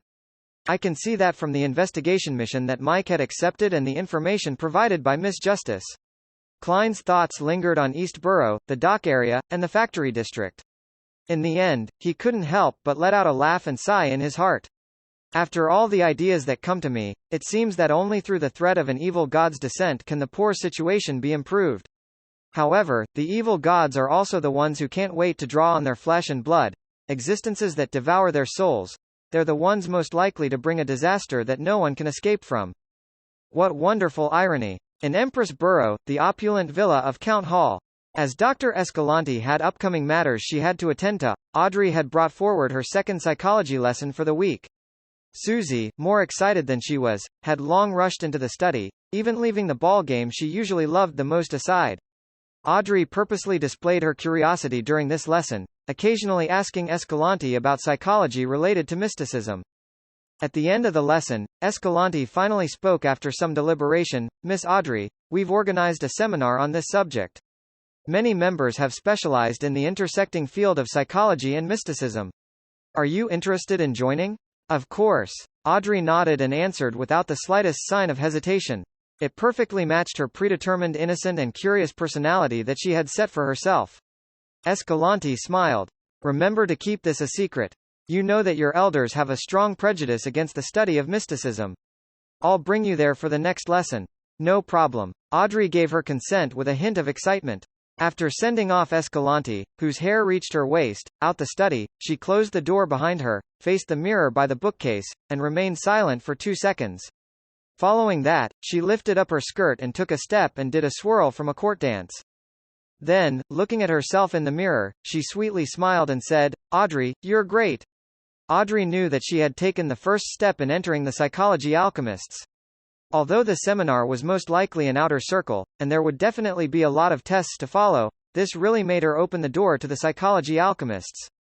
In the process, she didn't borrow strength from the outside world, but instead, she relied solely on her observation and performance to perfectly hide it from psychiatrist Dr. Escalante. Therefore, she was very proud of herself. That seminar sounds interesting. Susie leaned over and wagged her tail. "Audrey, can I join?" "Join?" Looking at this golden retriever with its wicked round eyes, Audrey immediately sank into deep thought. She dragged out a terse acknowledgement. "I can't do it at the moment, Susie." "Why, you're too conspicuous." At this point, she changed the topic of their conversation and said with a slight smile, "But I can bring you along." Ellipsis. On Saturday night, taking his master key and his black cane, Klein walked out of 15 Minsk Street. Without the latter, he didn't think that he would be able to return today. He was going to find Dr. Aaron, enter his dream, and find out how the nightmare regarding Will Ossipton came about. As for where Dr. Aaron lived, he had already found out yesterday, 3 Birmingham Road, Hillston Borough. By the time Klein arrived, it was past 11 o'clock and the neighborhood was dark and silent. After tossing a coin and performing a divination, Klein passed through the outer bars, walked around to the side, and used the master key to open up an invisible passage through the wall into the dark corridor. With his agile steps, he quietly went up to the second floor and hid in an empty guest room. When it was clear that Dr. Aaron and his wife were asleep, Klein entered their bedroom through the wall. The first thing he did was take out a slumber charm and mutter the incantation, making Dr. Aaron's wife really fall asleep, preventing her from suddenly waking up and disturb what he would subsequently do to her husband. Then, Klein sat down on a chair in front of the dresser, held the dream charm in his hand, and whispered a word in ancient Hermes, crimson. As soon as he finished saying that, he felt the charm in his palm become light, as though it had become a weightless illusion. As his spirituality poured in, a transparent flame wrapped around the charm, burning a deep and serene black.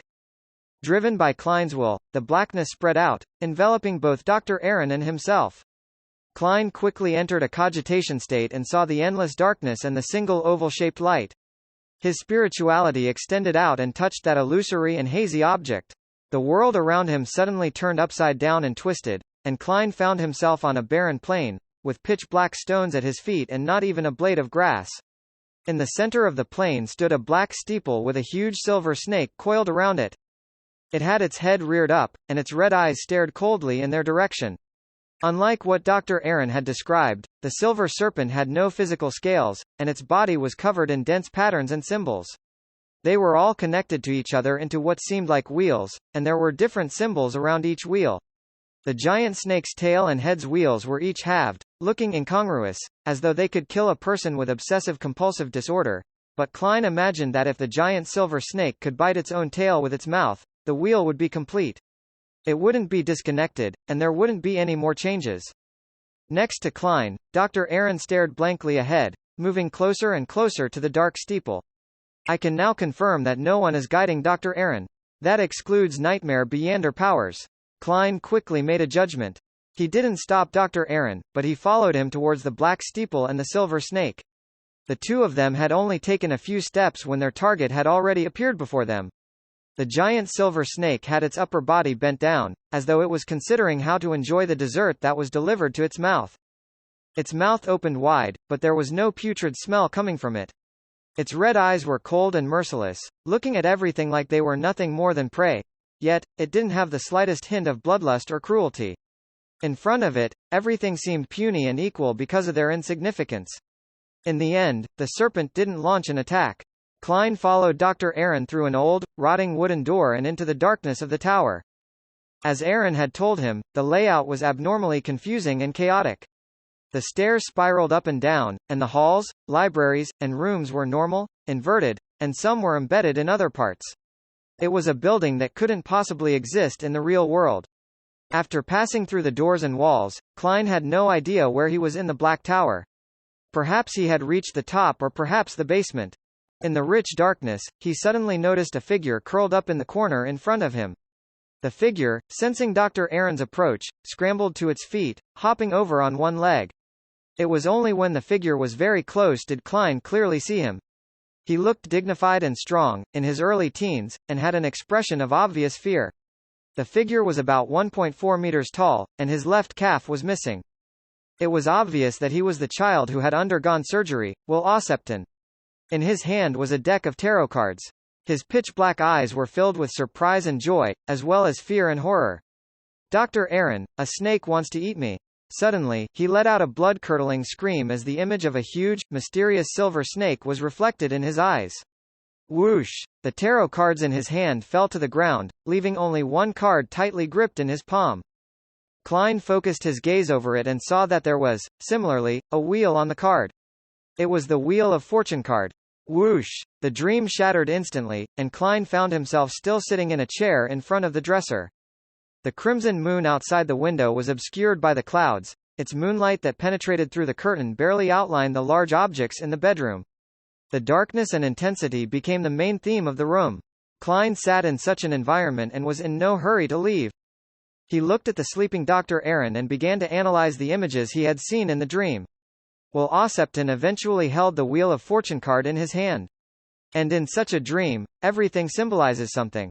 It's a revelation obtained by one's astral projection. In other words, Will Ossepton's matter is related to fate. Furthermore, that giant silver snake might very well represent the Snake of Mercury. This child might actually be related to a high-sequence Beyonder, be of the monster pathway, or some strange sealed artifact. Does his danger stem from the Snake of Mercury or the result of greed due to the strange sealed artifact? But the Snake of Mercury is sequence 1. It's an existence closest to that of a god. Just its name on its own is an embodiment of his high level. It's impossible that he can't do anything to a child like Will Ossepton. That Aemon who is of an unknown sequence number, perhaps sequence 1, 2, or 3, could even invade the space above the gray fog with just an avatar. This matter doesn't seem to be that simple. There must be a huge secret behind his matter. At this thought, Klein had already decided to pull back completely. It's obviously a very dangerous matter. Furthermore, that tarot card might not be a mystical item. What's special might very well be Will Ossepton himself. Yes, apart from having nightmares, Dr. Aaron's troubles are already settled. There's no reason for me to get involved in it. To proactively act on this and challenge the impossible is nearly identical to suicide. Yes, I must follow what my heart tells me. Klein pushed the surface of the dressing table with his black-gloved right hand and slowly stood up. Having just entered the dream, he was completely convinced that Dr. Aaron's nightmare came from a revelation that his astral projection had received in the spirit world. And that revelation had been deliberately created and provided by a high-level existence. The paper crane was just a tool for locating him. According to a chapter in the Book of Secrets, Klein could also try to use the paper crane to find Dr. Aaron's astral projection in the spirit world and observe the source of the revelation, but he had already decided to not get involved. Stretching his body, Klein flipped through Dr. Aaron's leather wallet with the last of his curiosity, and he took out the paper crane. He placed the paper crane on the tip of his cane, and he held them simultaneously. Then, his eyes turned deep as he softly muttered to himself, Will Ossepton's current location. After the divination sentence was repeated 7 times, a breeze suddenly blew in the room, bringing with it a cool feeling as if it were blowing on one's soul. Klein let go of his right palm, and the cane stood firm before falling down with the paper cranes, pointing diagonally at the bed. There, Klein frowned and moved to another position. He repeated the divination and successfully received his feedback. And the intersection point of the 2 divinations was Dr. Aaron. Will Ossepton's position overlaps with that of Dr. Aaron? That's interesting, Klein said to himself, amused and amazed. His curiosity was piqued to the extreme. Although he didn't intend to get involved in this matter, he wanted to know why there was an overlapping situation such as this. Why don't I bring the paper crane above the gray fog for divination? With the gray fog's obstruction, there won't be any accidents. Klein quickly came up with a new idea. Since it wasn't convenient for him to summon himself in Dr. Aaron's bedroom, he decided to take the paper crane home first. He had actually long prepared for this. Before coming, Klein couldn't confirm the seriousness of the matter, and he had hoped to find Will Ossepton, seeing if he had the opportunity to obtain the tarot card. Therefore, he had prepared another paper crane to replace the real one. It made it easier for him to do all sorts of divination, and he could switch it back once the problem was resolved. As soon as he thought of it, Klein took out the paper crane he had prepared. He had deliberately folded it above the gray fog, just in case Dr. Aaron had suddenly decided to hand over anything related to Will Ossepton to the Church of the Evernight Goddess, allowing his counterfeit to be divined. Taking into account the overall picture and the details would make things much easier. Klein praised himself. With the help of the faint moonlight, he carefully compared Will Ossepton's paper crane and his, to see if there were any clear differences. Upon comparing them, Klein immediately fell silent. His handicraft skills weren't even comparable to a child's. In fact, they're all paper cranes, so there isn't much a difference. Mine is only a little cruder. As long as Aaron hadn't studied the original one carefully, then he wouldn't be able to tell that it has been swapped. Klein muttered silently to himself, took out a coin, and used divination to make a final confirmation. After receiving a revelation that confirmed this, he put his paper crane back into Aaron's wallet and returned it to its original position. He then took care of the scene, bringing Will Ossepton's paper crane along with him and left 3 Birmingham Road. With the help of the dowsing rod, Klein successfully returned home. While he was taking a bath, he summoned himself and brought the paper crane along with the master key above the gray fog.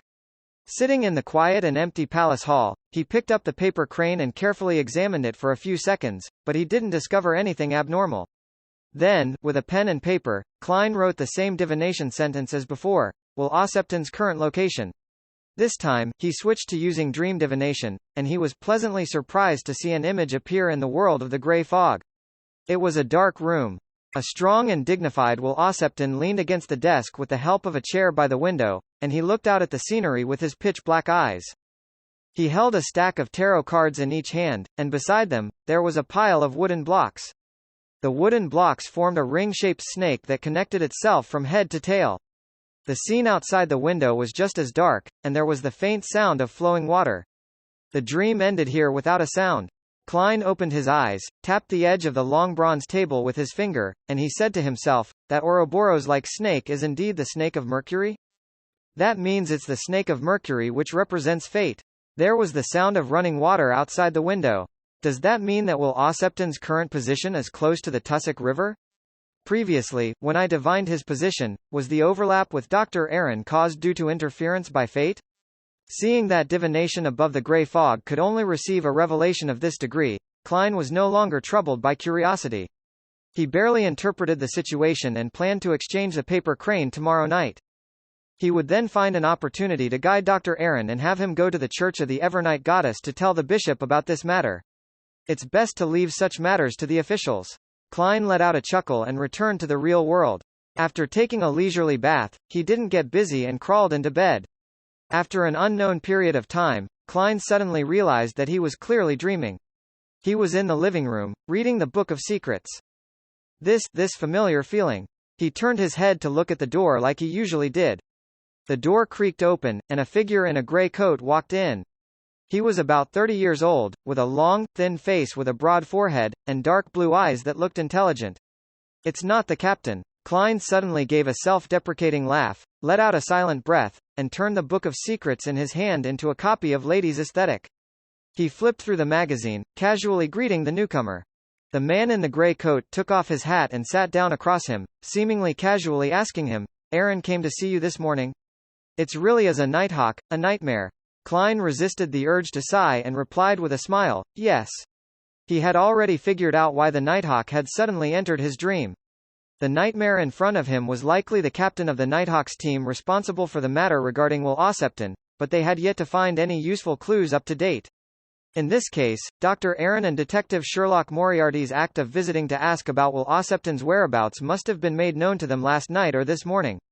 At the same time, they discovered that Dr. Aaron rushed over to Minsk Street, shortly after he finished his breakfast, to visit Detective Sherlock Moriarty.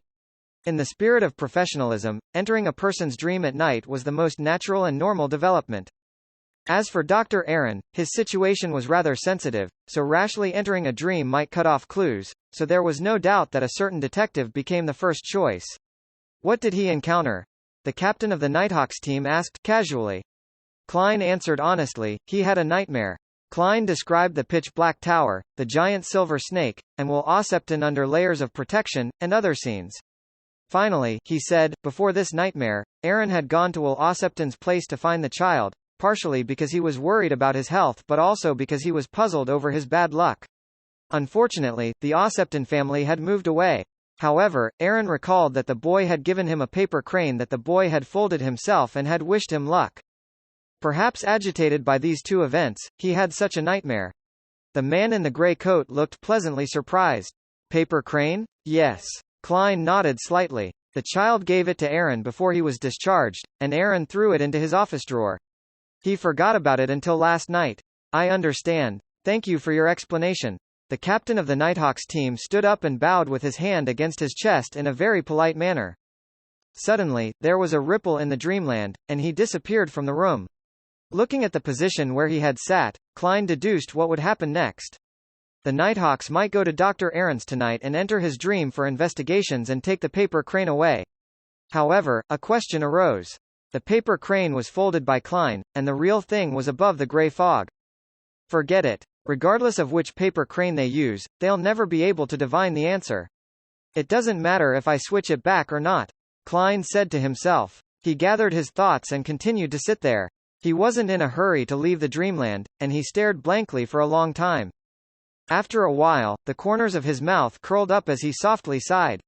How nostalgic. On Sunday morning, shortly after Klein finished his breakfast, he heard the doorbell ring as he had expected. But to his surprise, it wasn't just reporter Mike Joseph. Dr. Aaron was with him as well.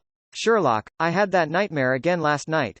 I don't think it's normal. Aaron didn't keep matters a secret even with Mike around, revealing it the moment he entered the living room. Without waiting for Klein's reply, he took out his wallet and took out a paper crane. Do you think this is the problem? Ever since I found it and started to carry it with me, I've been having nightmares. Klein nonchalantly glanced at it when his expression froze suddenly. If he hadn't been a clown in the past and had great control over his facial muscles, then he might have revealed an undisguised smile in front of the reporter and doctor. Yes, a smile. This paper crane is even uglier than the one I made. This was the first thought that came to Klein's mind. At that moment, he had the urge to cover his face and sigh. Could having poor handicraft skills be a tradition of the Nighthawks? There was no doubt that the paper crane in front of him was the result of another switch. After receiving accurate information from Klein, the Nighthawks had seemingly sneaked into Dr. Aaron's bedroom without any delay and switched their folded paper crane for the one in his wallet. But what they didn't expect was that the one in the wallet was also a fake. It was folded by Klein above the gray fog and appeared rather crude. I feel an inexplicable sense of joy. Klein glanced at Dr. Aaron, who didn't notice it, cleared his throat, and said, perhaps. I suggest that you go to the cathedral again and talk to the bishop you previously talked to. We need to believe that the gods that we believe in are always watching over us. As he spoke, he drew a triangular sacred emblem on his chest. After the nightmare had left last night, Klein had specifically gone above the gray fog to divine if it was dangerous having switched the paper crane. The result was that it was very safe. Thus, he was now able to make this suggestion with great interest, in an attempt to tease his former colleagues. I wonder how they would feel seeing the paper crane that they didn't fold very well return to them. Klein placated Dr. Aaron in all seriousness and turned to the reporter and said with a smile, Mike, to tell the truth, what I really want to advise Aaron to do is to go see a psychiatrist, but faith can certainly soothe his soul. You're not being frank at all. Mike laughed. All right, let's go. The next day, Klein accompanied the Daily Observer reporter into East Borough to interview the rescued girls. With a full £1 as payment for the interview, no one refused it, not even some of the abused girls.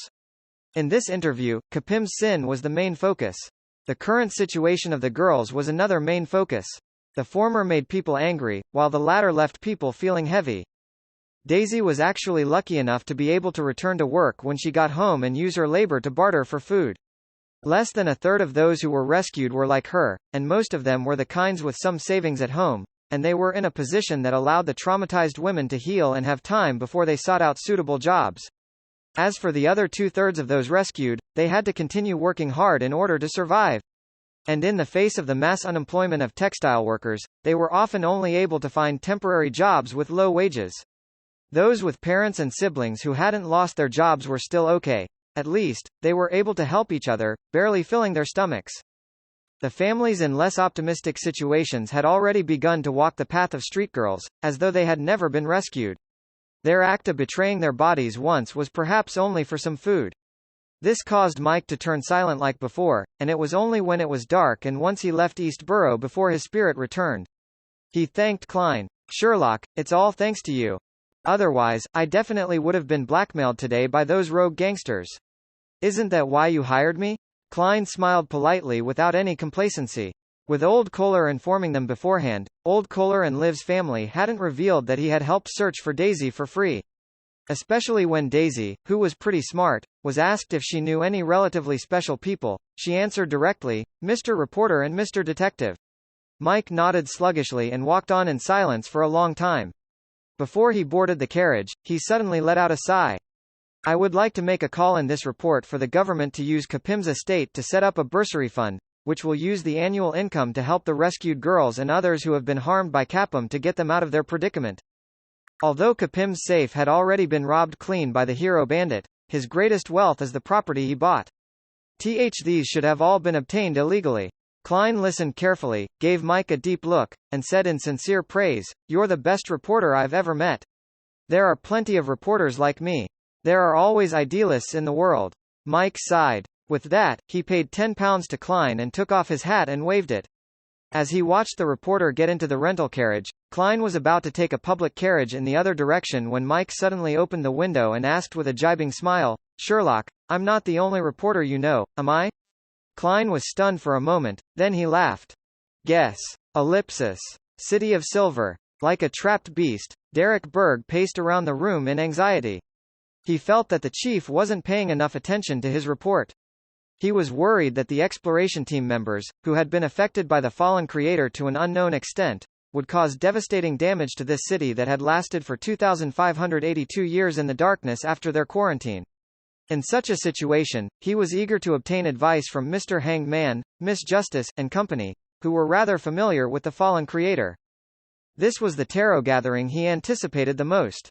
Wait a little while longer, just wait a little longer. If Mr. Fool doesn't summon me, I will pray directly to him. Derek tried to calm himself down, but his pacing didn't slow down one bit. Suddenly, he saw the endless gray fog and heard the messianic voice say, "Prepare for the gathering." With a sigh of relief, Derek sat down on the edge of the bed carefully and lay down, pretending to be ready to sleep due to exhaustion. After silently counting 1,000 rapid heartbeats, he waited for a while before he was engulfed by the illusory dark red light. At that moment, Derek's room was abnormally quiet. Lightning streaked across the sky outside his window, keeping the darkness away from the land. Suddenly, by the corner of his bed, a black figure squirmed and extended, taking the shape of a human. The dark figure quickly grew tall and quietly looked down at Derek. He carefully observed him for nearly a minute, then withdrew without gleaning anything. In the corner, the shadows remained the same, unchanging. Ellipsis. The endless gray fog lingered beneath his feet as usual. The long bronze table in front of him was mottled with green rust, but it didn't seem to be rotten at all. The first things that Derek saw were Miss Justice and Miss Magician sitting opposite him. The familiar, jovial greeting sounded in his ear. "Good afternoon, Mr. Fool tilde, good afternoon." Klein, shrouded in gray fog, nodded slightly. He seemed to respond leisurely to Miss Justice and the other members' greetings, but in reality, he was busy manipulating the world, making him appear like a real person. After yesterday's interviews with reporter Mike, it was already dinner time. Klein went to a restaurant that served Fanapotter cuisine, and he was so overwhelmed by the spiciness that he voluntarily ordered a cup of desert beer. After eating his fill and returning home, he didn't go out again for the rest of the day. Neither did he study the Book of Secrets or prepare his own food. That eased the heavy emotions he felt whenever he went to East Borough. Without realizing it, the afternoon had arrived, and his thoughts shifted to the tarot gathering. After the greetings, Justice, Audrey, restrained her curiosity and excitement, and she was in no hurry to inquire about the truth behind the Capum incident. Mr. Fool might not answer, but how would I know if he wishes to answer if I don't ask?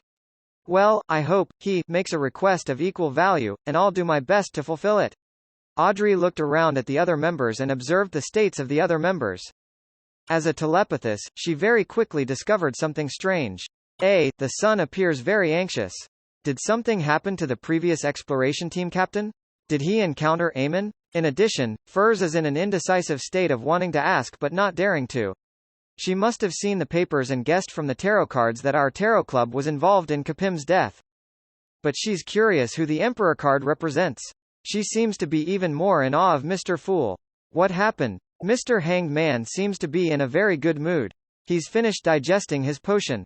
He seems to be anticipating something. Mr. World is still as gloomy and reserved as before, and it's hard to read his thoughts. He really is the nemesis of the spectator pathway. Derek didn't try to hide his anxiety, but he didn't consult the other Tarot Club members directly. He knew perfectly well that the initial time belonged to Mr. Fool, unless there were no so-called Russell diary entries. There's no need to rush. The gathering has already begun. If Mr. Fool is in a good mood, he might be able to answer some questions. Derek consoled himself. Alger looked up and humbly said, "Honorable Mr. Fool, I've found 3 new pages of Russell's diary." Diary? Russell's diary? Furs pricked up her ears. Klein smiled and replied, "What do you want to exchange them for?" Glancing at the card next to Mr. Fool's hand, Alger suppressed his eagerness and said, "I want to know what that card you have next to you is." "I know that." Audrey's eyes were half turned, and her chin was slightly raised. She happily cast her gaze diagonally across her, towards a stone pillar that supported the dome. She quickly withdrew her gaze, ready to admire the reaction of Mr. Hanged Man after he heard the answer. Furs vaguely realized one thing. The so-called Russell's diary can be exchanged with Mr. Fool for answers to certain questions, and maybe even some items. Russell's diary? Is it referring to the notes that are written with Russell's unique symbols that no one can interpret? They were actually diary entries? Mr. Hanged Man's tone sounded very firm and Mr. Fool didn't retort him. "I've encountered many, but I've never bought any of them because I wasn't interested." "Ah, yes, Miss Audrey has quite a few. She's a fanatic when it comes to this. But that dog of hers, last week, no, maybe last week, I don't remember it too well. Basically, it tore up many books and notes, including all of the diary entries from Emperor Russell." The sudden surprise and disappointment that emerged had filled her heart and made her want to raise her hands, cover her ears, and scream. That wasn't enough to express her current feelings. I hate dogs, Furs bitterly thought. The hanged man's request was somewhat beyond Klein's expectations. However, it was the easiest for him to complete. He chuckled and said, "Sure. Do you want everyone to hear it, or do you want to be the only one to know it?" Alger replied without hesitation, "Only myself." He didn't have the spirit of selfless devotion to others. Klein laughed and blocked the senses of the other members, which made Miss Justice very upset. She was waiting to see Mr. Hanged Man's stunned and shocked expression, as though she had done something great herself. Although she couldn't proclaim it out loud, she still looked forward to the subsequent reaction after Mr. Hanged Man knew the answer. But now, that detestable Hanged Man has deprived me of this happiness. Audrey grumbled inwardly. Of course, she was very clear that his request was absolutely justified. But I already know the answer, she pursed her lips and thought. At this moment, Klein leisurely flipped over the card of blasphemy and held it vertically, allowing the Hanged Man to directly see the black-armored, crowned, and caped Roussel. It was common to see the portrait of Emperor Roussel, so Alger recognized him immediately. More importantly, there was a clear sign on the card saying, Sequence 0, Dark Emperor. Indeed, it's the rumored deck of cards, which contains the Paths of the Divine, made by Emperor Roussel. It's the original prototype of tarot cards. Sequence 0, Dark Emperor. Is this the lawyer pathway to becoming divine? Mr. Fool has been collecting Roussel's diary all this time, apparently in order to find clues to this deck of cards, and in a matter of months, he has already acquired one. Alger was surprised and delighted, as well as excited and agitated. All of a sudden, he inexplicably felt that the future of the Tarot Club was incomparably bright. Previously, he had only been intimidated by the mysteriousness and potency of Mr. Fool, and he had only held the notion of using the Tarot Club to exchange information and goods. But now, he began to think of the advantages that he and the other members could reap when Mr. Fool managed to collect all of Emperor Roussel's cards. At that time, the Tarot Club might become the most powerful secret organization. Alger couldn't help but look forward to the future. Then Klein said slowly, "A card of blasphemy." He then immediately removed the isolation barrier. As soon as she regained her senses, Justice Audrey immediately turned her gaze towards the Hanged Man. Through the blurred image, she could vaguely read the remaining shock, joy, and yearning from the other party. That's more like it. Audrey was immediately greatly satisfied. A card of blasphemy. Indeed, it's related to the blasphemy slate. Alger bowed his head in thought for a few seconds and began to conjure the 3 pages of Roussel's diary. Soon, the 3 yellowish-brown goatskin parchments were in Klein's hands. He casually lowered his gaze and started reading at a moderate pace. The 15th of March. I really am the protagonist. With just some archaeological clues and folklore, I've found a ghost ship left behind by the Solomon Empire in the Fog Sea's boundary at the Auric Archipelago, the Dark King. It's really cool. There are some ancient books on it, including a treasure map pointing to some nameless island. That's the final settlement of a great noble of the Solomon Empire who was defeated and left the northern continent. Everything that he left behind is there. This treasure will definitely belong to me. The 19th of March. After much deliberation and consideration, I've finally decided to set out on a long voyage.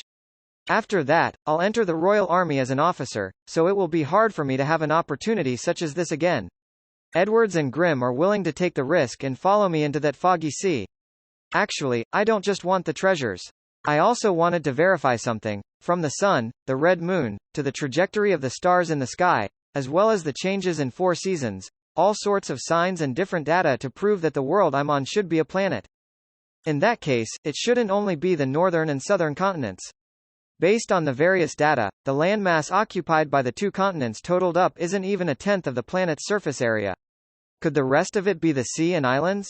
To the west of the northern and southern continent is the Fog Sea. To the east is the Sonia Sea. I suspect that there are other continents at the end of these 2 seas, just like how the southern continent is at the end of the Berserk Sea. Maybe I can find a brand new continent, the western continent. Let's go, great seafarer Roussel Columbus Magellan Gustave, go and verify your conjecture. The emperor sure was reckless when he was young. He actually dared to go on a voyage just because he received a treasure map that he had no clue about its authenticity, or if it held any danger. No, he's as rash as he was when he was young, even in his old age. The cards of blasphemy are evidence of this. Klein couldn't help but lampoon. The diary entry seems to be linked to a page or 2 that he had seen before, separated by at most 1 or 2 other diary entries, so Klein was almost certain that Roussel had lost his way in this voyage and ended up finding a primitive island just outside of the safe sea routes. On it, there were a number of Beyonder creatures. In the process, he had also teased Grimm and Edwards, who were following him to sea, using the memes of the Four Horsemen of the Apocalypse and the Pirate King. In addition, Grimm, who had been praised by Roussel as the smartest of them all, became increasingly stranger after discovering the primitive island, and he ended up dying in the Fog Sea. Speaking of which, the idea that the world is a planet is now widely accepted and confirmed by astronomy. Klein turned to the second page of the diary. The 18th of April. I discovered the term Western Continent in an ancient book on the Dark King. There really is a Western Continent. However, even during the Fourth Epoch, in the Solomon Empire, when the gods were still walking the lands, the Western Continent was only a rumor. Legend has it that it was the homeland of the elves, and it was related to the ancient god named Soniathrum. The problem with that is that the elves ended up on Sonia Island and later scattered themselves over the mountains and the numerous islands in the seas, and there is no legend that they have ever tried to return to their homeland. In short, the end of the Fog Sea might be the Western Continent, the homeland of the elves. Then, what's at the end of the Sonia Sea? Is there really an Eastern Continent? Where is it hidden in the books of myths? Could it be the ethereal forsaken land of the gods? Proceed onward, Roussel. You're about to reach your destination. The Western Continent, the Eastern Continent. Roussel guessed that the latter might be the forsaken land of the gods. Yes, Mr. Hanged Man once said that many members of the Aurora Order were searching the Sonia Sea for the true Creator's holy residence. And he suspects that the holy residence is the forsaken land of the gods. This is in line with Emperor Roussel's thoughts. This world has many secrets. Klein lowered his gaze towards the last few paragraphs of the page. The 20th of April. All signs indicate that we're about to reach a continent, not the land from an island. There's actually a benefit to being lost? Could it be that I've discovered the so-called Western Continent? The 21st of April? I saw the abyss. Abyss? Did Roussel see the abyss in the sense of mysticism? Klein's pupils shrank as he quickly turned the page. But the third page of his diary made him doubt his life and his many years of Chinese education. It was filled with the following sentences. FK hungry please people in manner. This, Klein realized that this was probably a subsequent forgery of Roussel's diary entries. They had randomly pieced together a bunch of sentences based on the original symbols. At this moment, Klein felt like he was seeing intelligible characters and had the urge to curse those forgers. He wanted to know if the abyss mentioned in Roussel's diary was the abyss to which the terms source of evil, land of corruption, and home of devils referred to. The true abyss is the dark side of the universe where even gods can be corroded. It should be independent from the real world, just like the spirit world. At the very least, this is what the Book of Secrets and the books which I came into contact with during my time with the Nighthawks say.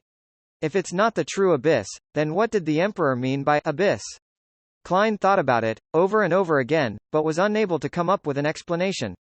He felt extremely dissatisfied, just like when a novel was dropped by the author at the most critical moment. With a single glance, he calmed down and let the diary entries disappear from his hands. You can begin. Sitting at the head of the long bronze table, he chuckled. Alger turned his head immediately towards the sun, asking indifferently, have you gotten anything from the former captain of that exploration team?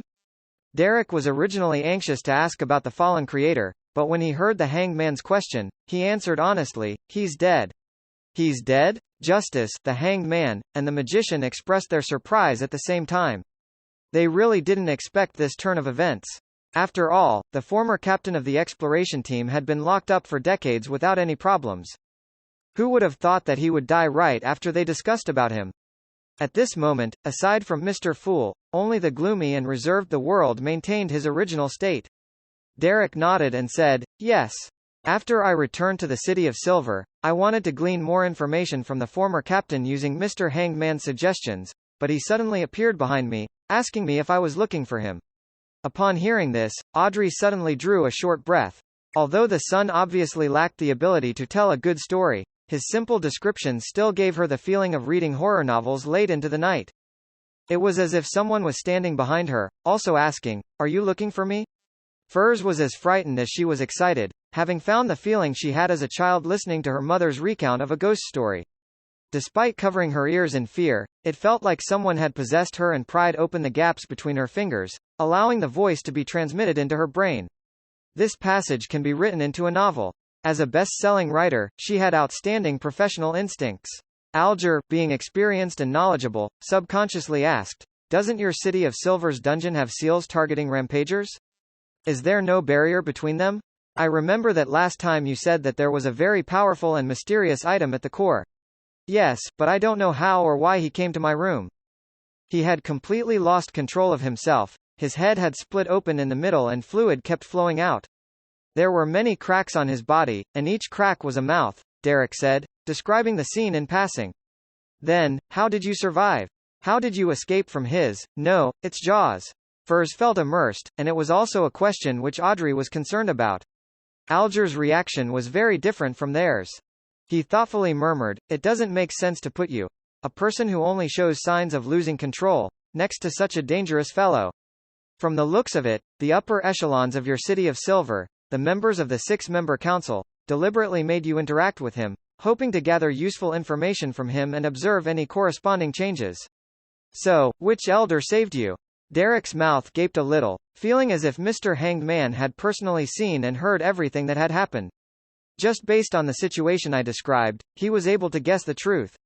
"How amazing!" Derek answered with admiration. "Yes, just as you said, the chief appeared just in time and used the mystical item to deal with the rampager." Noticing the respect and admiration from the son, Alger let out a chuckle. "It's quite an obvious case. As long as one is experienced enough, you'll easily be able to notice this." "I didn't think of it," Audrey muttered to herself, somewhat depressed. "I couldn't tell." Furs ran her hand through her hair, ashamed. "I didn't think in that direction." The world repeated Mr. Fool's sigh. After saying that, Alger frowned slightly and slowly asked, "You said that not long after you returned, the former captain of the exploration team lost control?" "He didn't lose control for decades, but he suddenly lost control after you returned?" At the same time, Mr. Hanged Man raised his head and looked at Mr. Fool. Seeing that Mr. Fool was very calm and without any hint of abnormalities, his mood immediately eased. All the uneasiness he had just now turned into questions. The Aemon family is known as blasphemers. Could it be that that person discovered the Tarot Club and the secret above the grey fog, but he was easily finished off by Mr. Fool? Derek nodded seriously and said, "I guessed 2 reasons. One was because I chose the sun pathway, and you said that the Aemon family was the descendant of an ancient sun god. The other reason is that he noticed that Mr. Fool was pulling me in to attend the gathering, so changes happened to him, and it was proven to be the latter." "How was it proven?" Alger pressed, leaving no stone unturned. "Someone sensed that Mr. Fool was pulling him in to attend the gathering? Someone can really detect it? How terrifying!" As expected of a blasphemer, Audrey was astonished and shocked. She couldn't help but glance at the end of the long bronze table, and she was immediately comforted by Mr. Fool's calm and indifferent attitude. "It's just a trivial matter. To Mr. Fool, it's just a trivial matter," Audrey thought with joy and relief. So it turns out that someone is able to discover the Tarot Club's gathering. As expected, with so many pathways and so many sequences, there would always be a beyonder power that can detect this. But for me right now, this is a very bad thing. I'm still too weak. I have to advance my sequence as soon as possible. Furs was momentarily surprised and frightened. Derek truthfully described the events. "I saw Amon's shadow when the rampager was finished off by the chief. It should be him. This is what he looks like." With the approval of Mr. Fool, Derek conjured a light screen depicting Aemon. A black classic robe, a matching pointed hat, a crystal monocle, a broad forehead, a thin face, black eyes, black curly hair. Have any of you seen him before? Derek asked hopefully. The Hanged Man, Justice, the Magician, and the world shook their heads in unison. Without harping on the matter, Derek continued, "Amon's shadow was eliminated by the chief with the help of the mystical item, leaving being a translucent worm. The chief told me that it was only an avatar of Aemon. He explained to me the reason for arranging it, so I lived beside him. After confirming that I was fine, he allowed me to return home. I was a little afraid, unaware of any subsequent actions Aemon might take. Therefore, the moment I reached home, I prayed to Mr. Fool." "Wait." Alger interrupted the son with a frown. "You said that you just experienced such a strange and terrifying incident, and the chief let you go home just like that? And the moment you returned home, you didn't do anything but first pray to Mr. Fool?" "Yes," Derek answered blankly. "What's wrong with that?" He found Mr. Hanged Man's attitude rather odd. Audrey vaguely felt that what the son had done wasn't right, but she couldn't immediately figure out what was wrong. She just believed that if she were in his shoes, she definitely wouldn't have done that. But at that very moment, furs had already covered her face. Too careless. I was like that in the past, and the price of that was to use up a stone on my bracelet and start bearing the curse of the full moon. The best-selling writer sighed in her heart. Alger glanced at Mr. Fool again. Seeing that he remained indifferent, he forced himself to relax. He held his fist against his nose and said, after having such an interaction with that strange Aemon, do you think the chief will just do a cursory inspection and be completely reassured about you? If that's really the case, that former captain of the exploratory team wouldn't have been imprisoned for 42 years. In my experience, the chief has definitely sent someone to secretly monitor you, and you've undoubtedly exposed your own uniqueness. Don't doubt this. If the chief isn't that careful, then there's no way your city of silver can last till this day under such abject environments. Derek's eyes widened, being even more convinced that Mr. Hanged Man was truly knowledgeable and that what he said made a lot of sense. The chief discovered something abnormal about me? So, that's why he had such an attitude when he heard my report. What should I do? What should I do? Derek immediately became nervous and frightened. Noticing his concern, Alger scoffed. However, you don't have to worry about it for now. I just thought about it. Even if your City of Silver's chief found out about your abnormality, he would only suspect that you were possessed by Aemon, that you've been contaminated by him, and wouldn't think of the Tarot Club. You still have time, so you can slowly think of a way to resolve this problem. Derek calmed down a little and honestly said, back then, I really was possessed by Aemon.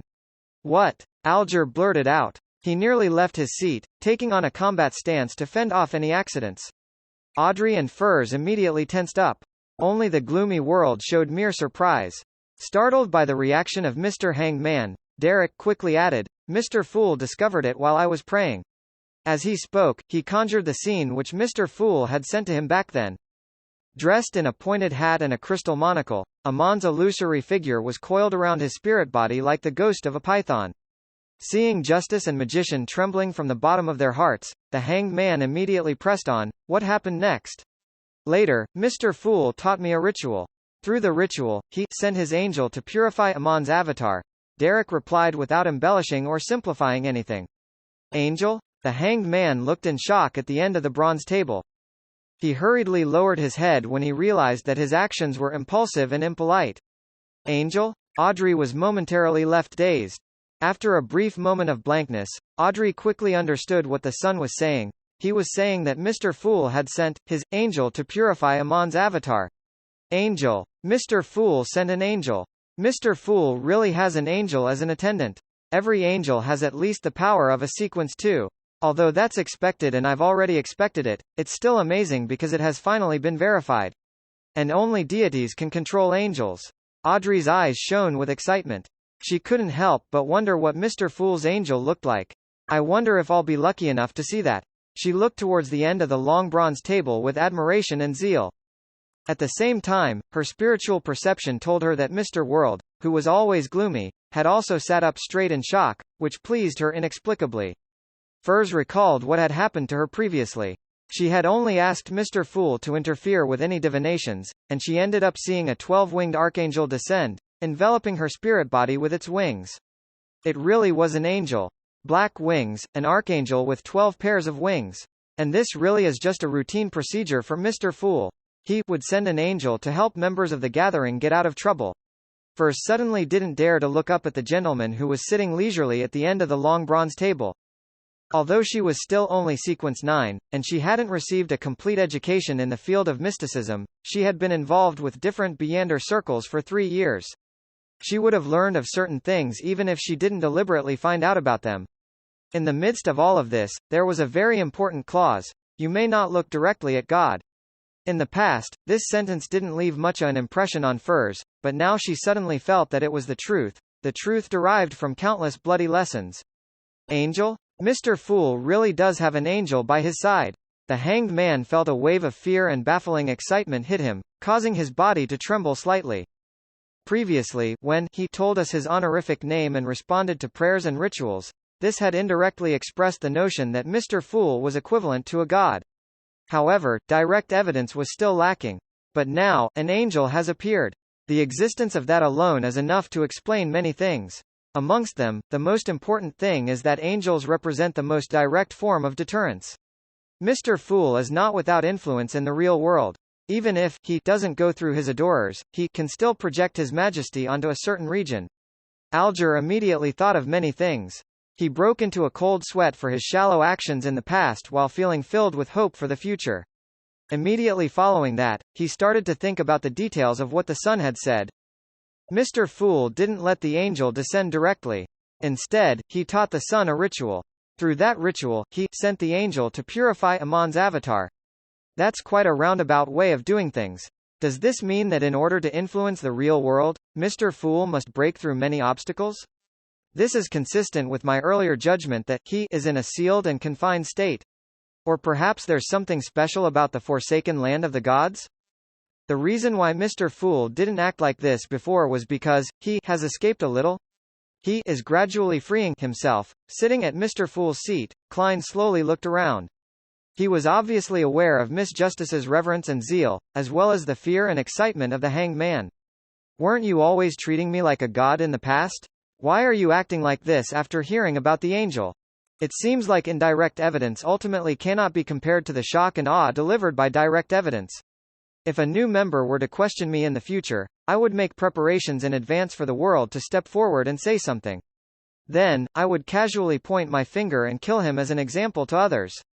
Once things calmed down, I would make anew the world.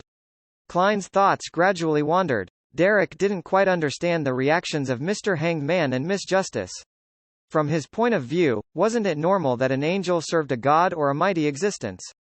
After pondering for a few seconds, he said, after Amon's avatar was purified, I coughed out a worm that was exactly identical to the one in the dungeon. Do you know what it is?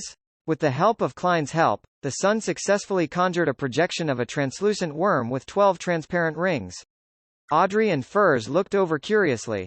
At the same time, they shook their heads, indicating that they had never seen or heard of this kind of worm.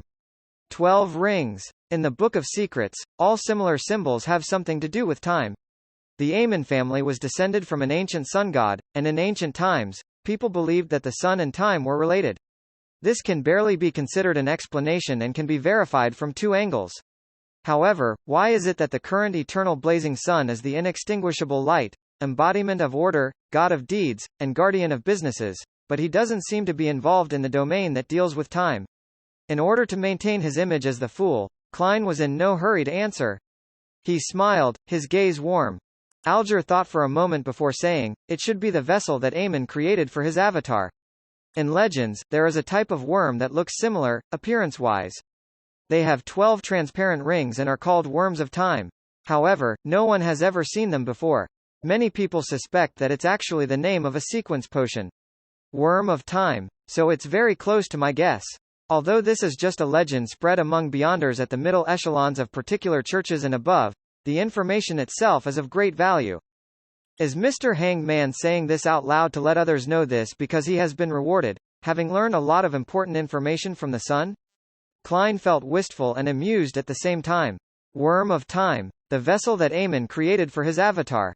Derek whispered to himself, as though he had resolved many of his doubts. He curiously asked, what can it be used for? I mean, when it's dead. I don't know. Faced with the sun's trust and respectful gaze, Alger suddenly felt a little ashamed. At that moment, the fool, who was sitting at the very end of the long bronze table, spoke calmly, the main material of certain rituals. This was what Klein had surmised from the contents of the Book of Secrets. However, he wasn't worried that he would say anything wrong, because it was almost impossible to prove it. Failing to find the ritual that requires a worm of time just serves to prove that you're not knowledgeable enough. Klein casually added inwardly, certain rituals. Audrey and the others instantly let their imaginations run wild. Thank you, the great Mr. Fool. Derek got up halfway and bowed. Following that, the topic steered towards the matter that threatened the existence of the City of Silver. The exploratory team is back. I'm referring to the team led by Shepherd Elder Lovia. They completed the exploration of the fallen creator's half-destroyed temple and have returned to the City of Silver. And I discovered that a few of the team members that I know have undergone a certain degree of change. They've been corrupted by the true creator. Alger didn't hesitate to point that out with a tone of certainty. The true creator? Audrey couldn't help but look at the end of the bronze table. She remembered very clearly that the true creator had once had its descent foiled by Mr. Fool's adorer. She had even guessed that the leader of their tarot club was going to be the nemesis of evil gods. Really? Derek returned, refusing to believe it. The Hanged Man calmly said, "Describe their changes in detail. I still feel like he's the same person, but he's very different from before. His original optimism has now turned heavy. There's only a polite smile left from his former bright smile." Derek shared everything abnormal that he had discovered, including the sudden improvement in Shepherd Elder Lovia's state. Alger said in deliberation, "The situation might be worse than you think. Corruption could be the best possibility. Now, if they truly believe, from the bottom of their hearts, in the true, fallen creator, that would be trouble, and they would be irredeemable. Regardless, their characters, thoughts, and viewpoints would all be warped, turning into hidden lunatics. You can take action from this angle, letting other members of the six-member council notice that something is amiss. I've already reported the matter, but the chief doesn't seem to trust me too much," Derek said in a slightly aggrieved and heavy manner. Furs couldn't help but sigh. "That's because your chief is suspecting that you're possessed by Amon and planning something nefarious against the City of Silver. Then, what should I do? Even if I tell them of the existence of the fallen creator, they wouldn't believe me, am I right?" Derek asked anxiously. The Hanged Man pondered for 2 seconds before saying, "In truth, your chief should have begun paying attention to the Shepherd and the exploratory team members. For your City of Silver to survive to this day, the upper echelons will definitely have the most basic level of vigilance and not neglect any possible threats. The only problem is that the importance they place on this matter is definitely insufficient. At the very least, it's not as important as their attention on you and Amon." Without waiting for the son to speak, he added after some deliberation, "Perhaps you can use this incident to wipe away the suspicion on you. Find an opportunity to make a particular exploratory team member to show the most thorough extent of an abnormality and enter into a conflict with him. That way, the other members of the six-member council will notice that something isn't right and raise the priority on this matter. At the same time, hand over the suspected worm of time and say that you suddenly felt your mind be adrift while the conflict was happening and that you had no idea what happened. You only vaguely heard someone shouting, 'True Creator,' before you woke up. And by then, you had already coughed out that worm.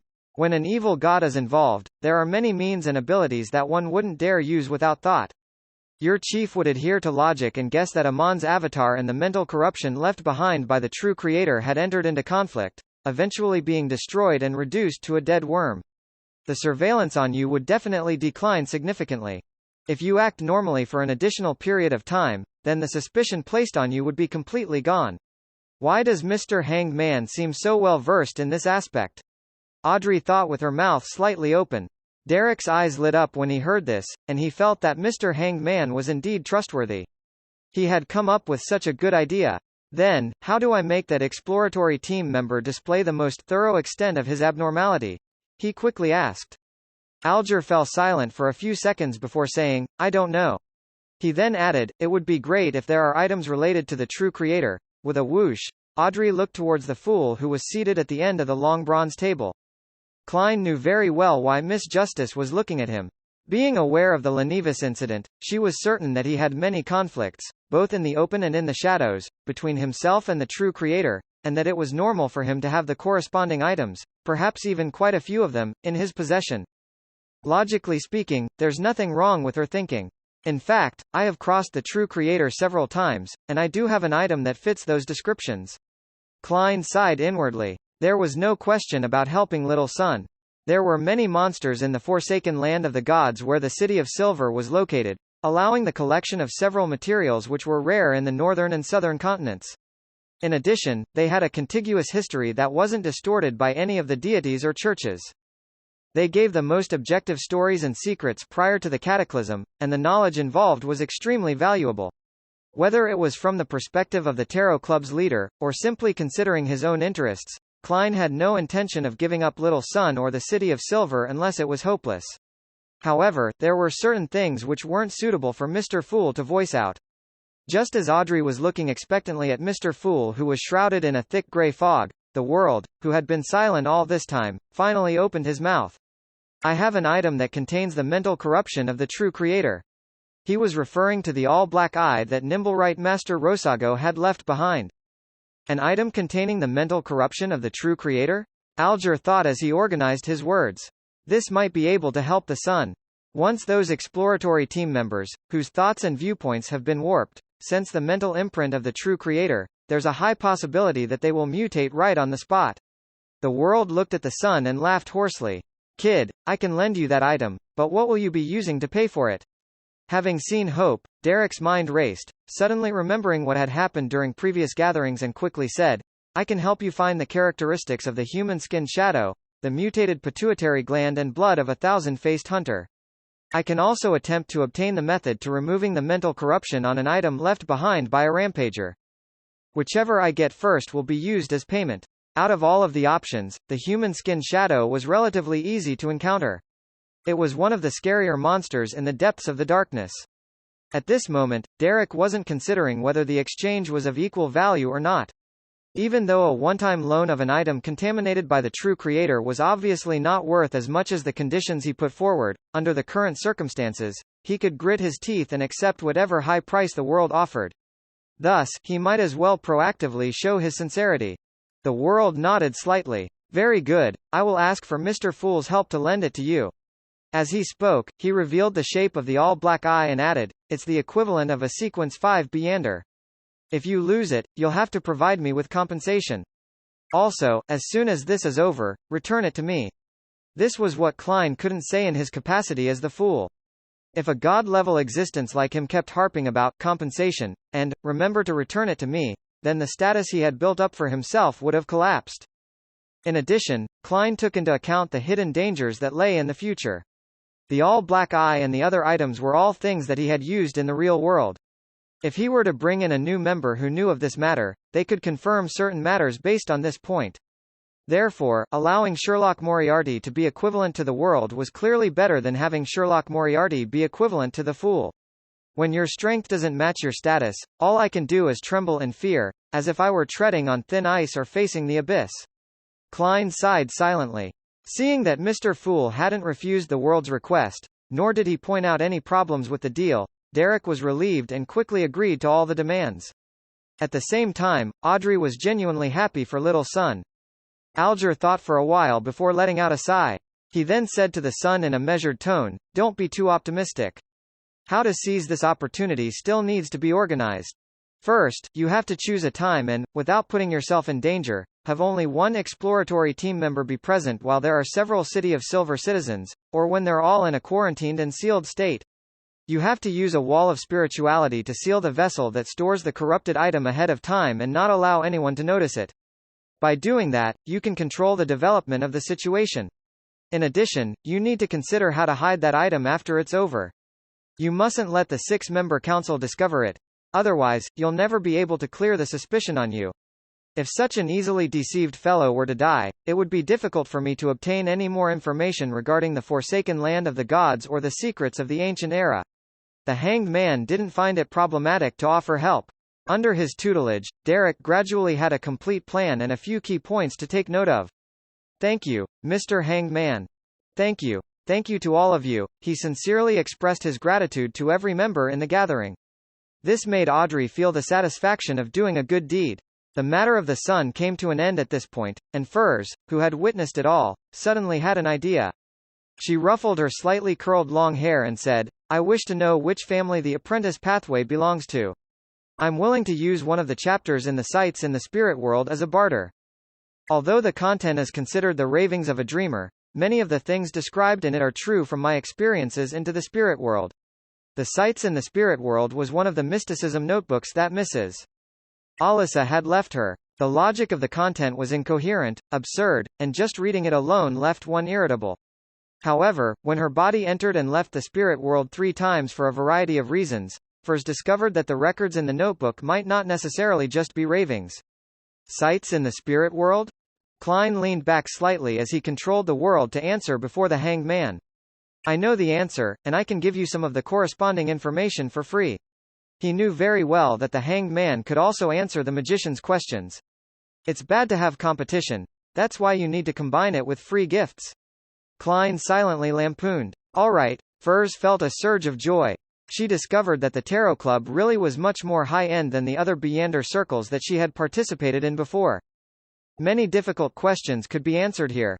At this moment, the world asked in a low voice, "Do you want to hear the answer for yourself or have everyone else hear it too?" Furs pondered for a few seconds, then caught Audrey and the others by surprise with her answer. "Just say it out here."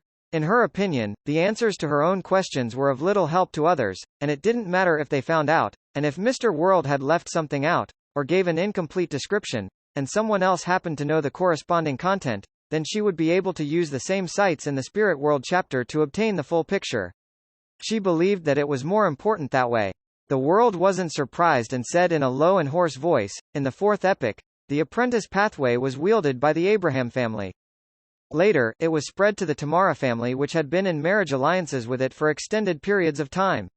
In the fifth epoch, which is the present epoch, the Theosophy order also has the apprentice and trickmaster potion formulas. They're widely believed to be related to the Abraham and Tamara families. Of course, there are also people who suspect that the Theosophy order is actually a guise of the demonist sect. Considering that Miss Magician had already met with members of the Abraham family, Klein added via the world, it is said that the Abraham family has suffered a bloodline curse all this time. They have no choice but to take up residence separately from each other in order to avoid danger. Bloodline curse? Furs's eyes widened as she thought of her encounters. Mrs.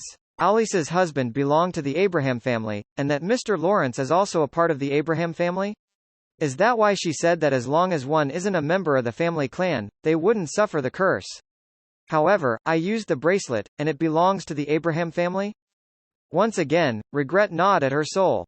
This was the first time that Alger and Audrey was hearing about the bloodline curse of the Abraham family.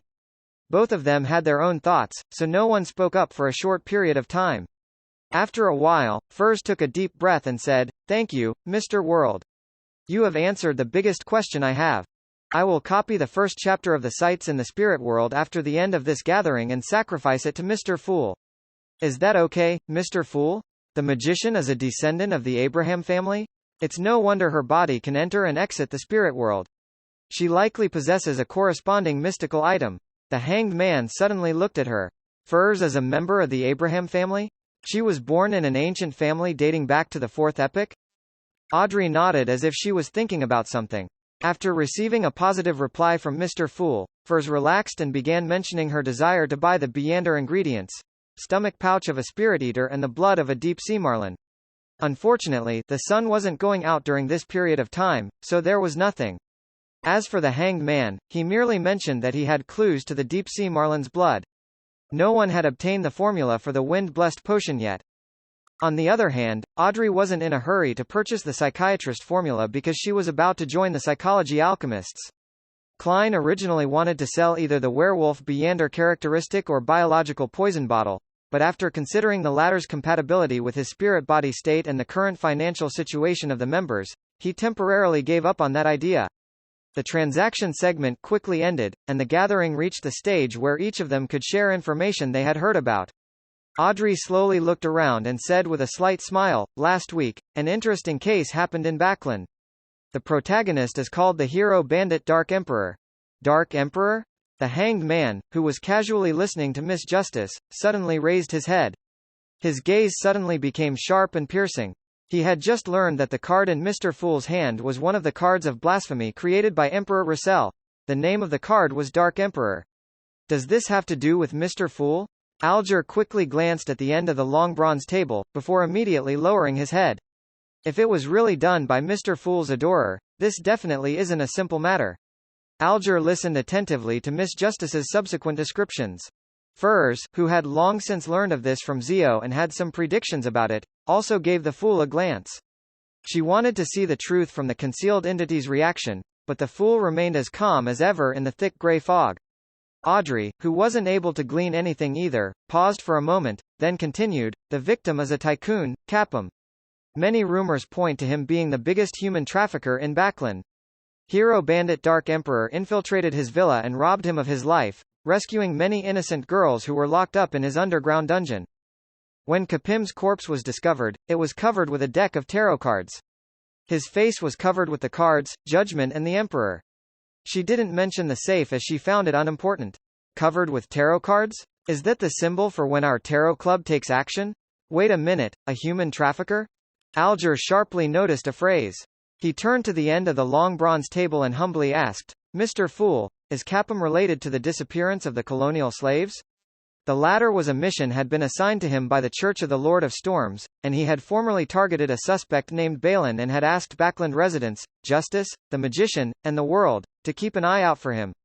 As a result, upon hearing the word human trafficker, Alger intuitively believed that it had something to do with the disappearance of many tribes on the southern continent and the flight of many slaves from many islands in the Sonia Sea. He felt that only a matter such as this, which seemed to hold some secrets, could interest Mr. Fool. Of course, it cannot be ruled out that it was an independent act by Mr. Fool's adorer. He couldn't possibly be waiting for everything to be arranged like a manipulated puppet. Alger thought. Capum has something to do with the recent disappearance of the colonial slaves? On second thought, that's not a possibility that can be eliminated. There were 4 Beyonders in his villa, and that in itself isn't normal in the first place. Even if a tycoon like him were to hire Beyonder bodyguards, then he would only be able to get a sequence 7 and 2 sequences 8s or 9s at most. Back then, Harris, together with his mystical items, was equivalent to a sequence 5 expert. The hanged man's words jolted Klein's thoughts as he felt that the matter could vaguely be linked together. However, he wasn't sure about his theory, and he could only disregard the hanged man's question. He chuckled and said, My adorer made some minor contributions in this matter. As expected. Audrey's eyes shone brightly as she cheered in her heart. As expected. It's the first time that I encountered anything to do with the Tarot Club in real life. Furs was half happy and half wistful. Alger believed that Mr. Fool's words were an indirect confirmation of his conjecture. Capum was definitely not a simple human trafficker. Otherwise, he wouldn't have caused a hidden existence's adorer to take action. Therefore, there was a strong correlation between the human trafficking and the disappearance of the slaves. Both were matters that weren't simple. Without waiting for Miss Justice to speak, Klein lightly tapped his finger on the edge of the ancient long table and leisurely added, He obtained 2 Beyonder characteristics from this matter and wishes to sell them as quickly as possible. The 2 characteristics correspond to Sequence 8 Sheriff, and the other is Sequence 7 Interrogator. Sheriff? Interrogator? Aren't those from the Arbiter pathway which is controlled by the Augustus family? Only members of the royal family, ancient nobles, and the military could possibly acquire them. Capum had one of them backing him? Not excluding the possibility of the Phaenopoter Kingdom's Castia family. Alger frowned, feeling that the disappearance of the slaves wasn't as simple as it seemed. Audrey's thoughts were similar to his. She had never thought that the Beyonders at Capim's villa would be from the Arbiter pathway. It's impossible that the faction in control of the corresponding formulas would collude with a human trafficker like Capum. Audrey pursed her lips slightly, puzzled and confused. Sheriff? Furs, who knew that her good friend, Zio, was saving up for the potion ingredients for this sequence, sat up hurriedly and asked in puzzlement, Mr. Fool, what are Beyonder characteristics? That's not what I expected. Shouldn't you directly ask me how much it is? That's right, I don't think I've ever told Miss Magician about the law of Beyonder characteristics indestructibility and conservation. Klein was taken aback for a moment, and then he began to consider his tone. And at that moment, Audrey spoke out on his behalf. Mr. Fool, may I answer the question? The corresponding payment shall be paid directly to you. She and Furs are friends, and she had volunteered out of the fear that Mr. Fool wouldn't share that knowledge again. No problem. Klein smiled in response. Miss Justice is always able to worry about the things that trouble me. He sighed with emotion inwardly. Phew. Audrey breathed a silent sigh of relief and turned to face Furs. She deliberately didn't use the pronunciation and unique vocabulary of a noble to say, do you want to know the answer? What are you willing to pay? Furs nodded without hesitation. Of course. She looked at the figure shrouded in grey fog and respectfully asked, Mr. Fool, can I use another chapter of the sights in the spirit world as payment? She specifically emphasized another, because she knew that the chapter she would give to Mr. World would be first sacrificed to Mr. Fool, and the knowledge that could be viewed at any time didn't seem to have any value for a transaction. It wasn't to say that she suspected that a mighty figure like Mr. Fool would peak. She just felt that it was more sincere to change the chapter. Sometimes, a mighty figure only cares about your attitude. Furs had read such things in many novels. Leaning back in his chair, Klein replied in an unconcerned tone, sure. Thank you, Mr. Fool. Furs said, unable to suppress her smile. She instinctively believed that she had come into contact with certain secret high-level knowledge. Audrey was completely relieved as she smiled faintly. In the Beyonder world, there is a law. Remember, it's a law. In similar pathways, the total Beyonder characteristics are conserved, never reducing or increasing. It will only move from one entity to another, changing from one form to another. Therefore, after the death of a Beyonder, their characteristics will be separated and become equivalent to the main ingredient of a potion. Oh, apart from the remains of Rampagers. There are too many latent troubles with those, so they can only be made into items. After the death of a Beyonder, their characteristics will be separated and become equivalent to the main ingredient of a potion? In that instance, it was as if lightning flashed through Furz's mind, allowing her to understand many things. It turns out that the remains Mrs. Alyssa left me was her Beyonder characteristic. It turns out that in the eyes of others, every Beyonder is equivalent to walking ingredients. That's really dark. Furz clenched her fists tightly, feeling that the Beyonder world was essentially filled with madness. However, she didn't feel disgusted by the fact that she had become a Beyonder because she had consumed the Beyonder characteristics left behind by Mrs. Alyssa. Instead, it gave her a faint sense of warmth. After losing her mother, before she met Zio, Mrs. Alyssa was the person who treated her the best. For Furz, it was a sad but warm experience for her to inherit Mrs.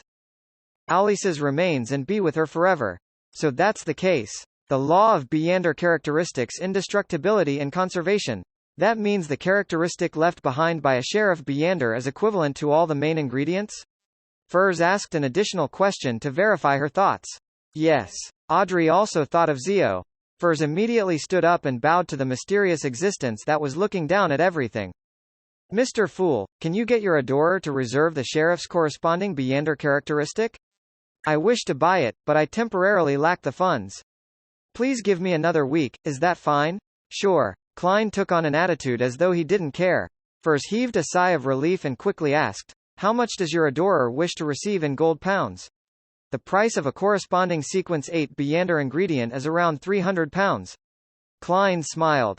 £600. After naming the price, he immediately switched topics, showing that he didn't care about a sequence 8 Beyonder characteristic. He looked around and conjured a few goatskin parchments. This is the meaning of a portion of Russell's secret symbols. It's considered free knowledge, making it easier for you to collect the diary entries in the future. The information included numbers and dates. The reason why Klein had taught the members of the Tarot Club this information was that he was afraid that they would later end up buying counterfeits. With the knowledge of dates, they'll be able to eliminate most counterfeits. Klein chuckled inwardly. Audrey and the others were pleasantly surprised, never expecting to gain such knowledge. Although they had already discovered that the secret symbols on the goatskin were the simplest ones, they all believed that this was a good start. With a first time, there would be a second time and a third time. After a short exchange, Klein said in a gentle tone, let us end today's gathering here. By your will. Audrey, Alger, and the others stood up at the same time and bowed. The crimson rays of light dissipated, and the ancient palace above the grey fog returned to its former tranquility.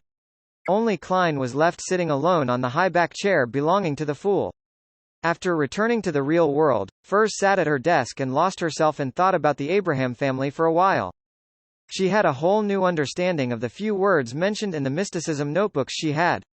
So that's how it is. It's no wonder Mrs. Alyssa didn't wish to inform Mr. Lawrence of her and her husband's death. Now that I think about it, the Abraham family is really pitiful and sad. Furz muttered a few sentences to herself before rummaging and taking out sights in the spirit world from a pile of ordinary books, in preparation to copy the first and second chapters. For this, she entered cogitation and adjusted her breathing in order to be in her optimal condition. Otherwise, just copying the contents of sights in the spirit world would bring her mania and confusion. The words clearly didn't have any spirituality, but once they were combined together to describe those ridiculous scenes, it was as if they had the ability to affect her emotions. I need to take a 5-minute break after every 5 minutes of copying it. I don't want to lose control because of this. Furz took out her small, intrinsic pocket watch and placed it diagonally in front of her desk. In the Berg household in the City of Silver. Derek woke up as a flash of lightning which illuminated everything flashed in his eyes. He looked around, but he didn't feel like he was being monitored. But the hanged man's precise description of the prior events, through reasoning and his deep confidence, convinced him that his conjecture was correct and that there had to be one or more Beyonders with particular powers that were secretly monitoring him at that very moment. Besides, Mr. Fool didn't deny it. Derek got out of bed and stretched his body like he usually did. During this process, the analysis and suggestions that the Hanged Man had given him rapidly surfaced in his mind. Up till now, no one has come looking for you or has chosen to throw you into the dungeons. That's enough to tell us that your chief and the other elders of the 6-member council are still leaning towards observing. They wish to find a way of evacuating the entire city of Silver out of the Forsaken Land through Aemon, the first person they've encountered in more than 2,000 years. So, if you don't do anything out of line, they definitely wouldn't rouse you so that Aemon wouldn't notice anything amiss. As such, their surveillance wouldn't be too close, physically, at least not when you're awake. And because of this, they probably didn't discover that you've already coughed out that worm of time. Their subsequent reactions are enough to indirectly prove this. Similarly, they should only be able to observe what kind of ritual you held, but they won't be able to figure out who you're praying to. If it were me, I would definitely suspect that it was related to Aemon. Due to the above reasons, you can openly hold the bestowment ritual. After all of this, you can push the blame onto Aemon. Of course, you have to pretend to be sufficiently cautious and careful. You have to be prepared to undergo the examination of a psyche analyst and other Beyonders of other sequences when everything is over. Regarding this matter, you can seek Mr. Fool for help. With the Hanged Man's suggestion, Derek walked around the table twice, carefully closed the window, lit a candle, and set up a bestowment ritual. Above the grey fog, within the towering, ancient palace, Klein was staring idly at the stone pillars that supported the dome, feeling that the building he had willed resembled an Athens temple. Is it because of my own subconscious? His thoughts wandered. At that moment, the dark red star corresponding to the sun began to emit light, and it quickly dispersed the ripples to form an illusory and mysterious door. Above the grey fog, a small amount of power was stirred up as it flowed like water. Upon hearing the stacked pleas, Klein lowered his head and looked at the all-black eye placed in front of him. Let's hope little son doesn't lose this. Otherwise, Mr. World would have to be gloriously sacrificed. It was precisely because he had the all-black eye that Klein, who wasn't a Nimblewright master, could secretly control the world as a fake person, allowing him to act as if he was made of flesh and blood. Once the item was lost, he would have to let the world die to prevent the magic from getting exposed. While sighing, Klein emanated his spirituality, stirring the power of the fog into flowing towards the illusory door, forcefully pushing it open slightly and stabilizing the transmission channel. Soon after, he placed the all-black eye into an iron box and threw it into the gap of the mysterious door. He casually said, "Do not touch the item inside." After doing all this, he didn't stay any longer, because he knew that little son wouldn't be able to find an opportunity to take action that quickly, and he was unsure when Miss Magician would be able to finish copying the 2 chapters of Sights in the Spirit World. Relaxing his spirituality, Klein's figure disappeared from the space above the grey fog. In the Berg household in the City of Silver. As soon as Derek saw an iron-black box on the altar, he heard Mr. Fool's familiar voice. "Do not touch the item inside. Do not touch." Derek made a note of this reminder and decided to carry it out to a T. After thanking the Fool and Mr. World and ending the bestowment ritual, he opened the box with extraordinary care and examined the contents. It was a completely black eye without a pupil. Just looking at it threw his mind into chaos, and his thoughts became sluggish.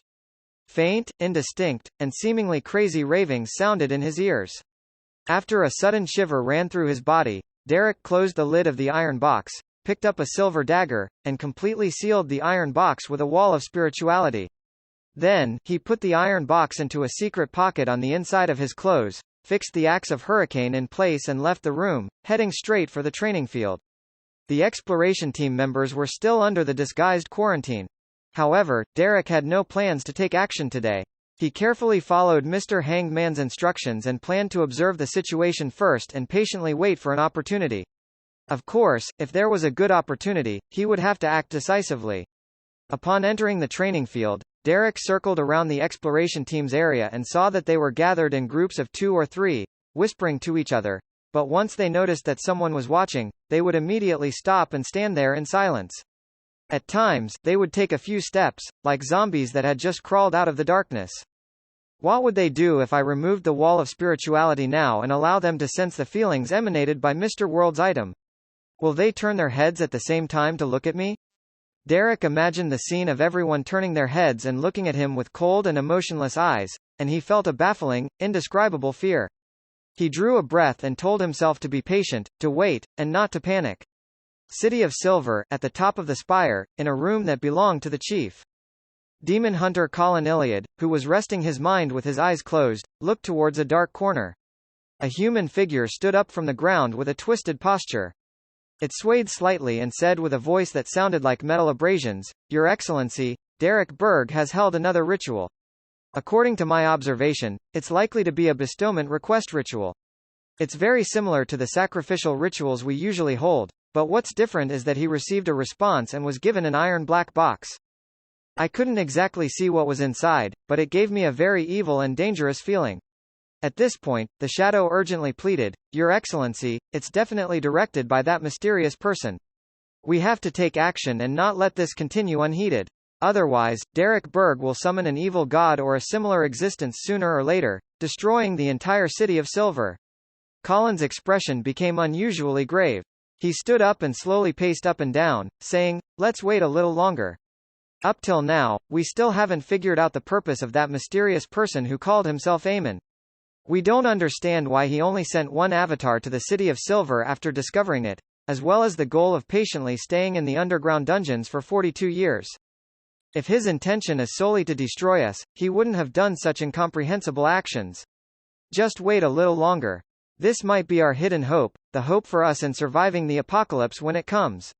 Just as he finished his sentence, a bolt of lightning flashed past the window, illuminating the pitch-black sky and the gloomy room. When it was almost evening, Klein finally received Miss Magician's prayer and obtained the first 2 chapters of Sights in the Spirit World through the sacrificial ritual. When he sat in the seat that belonged to the fool, he leisurely flipped through the copied notebook, and he read them, line by line. He was stunned to find himself turning increasingly irritable. What's happening? Those words clearly don't contain any spirituality, and the paper is ordinary as well. It couldn't be a sealed artifact, so how can it affect my state of mind?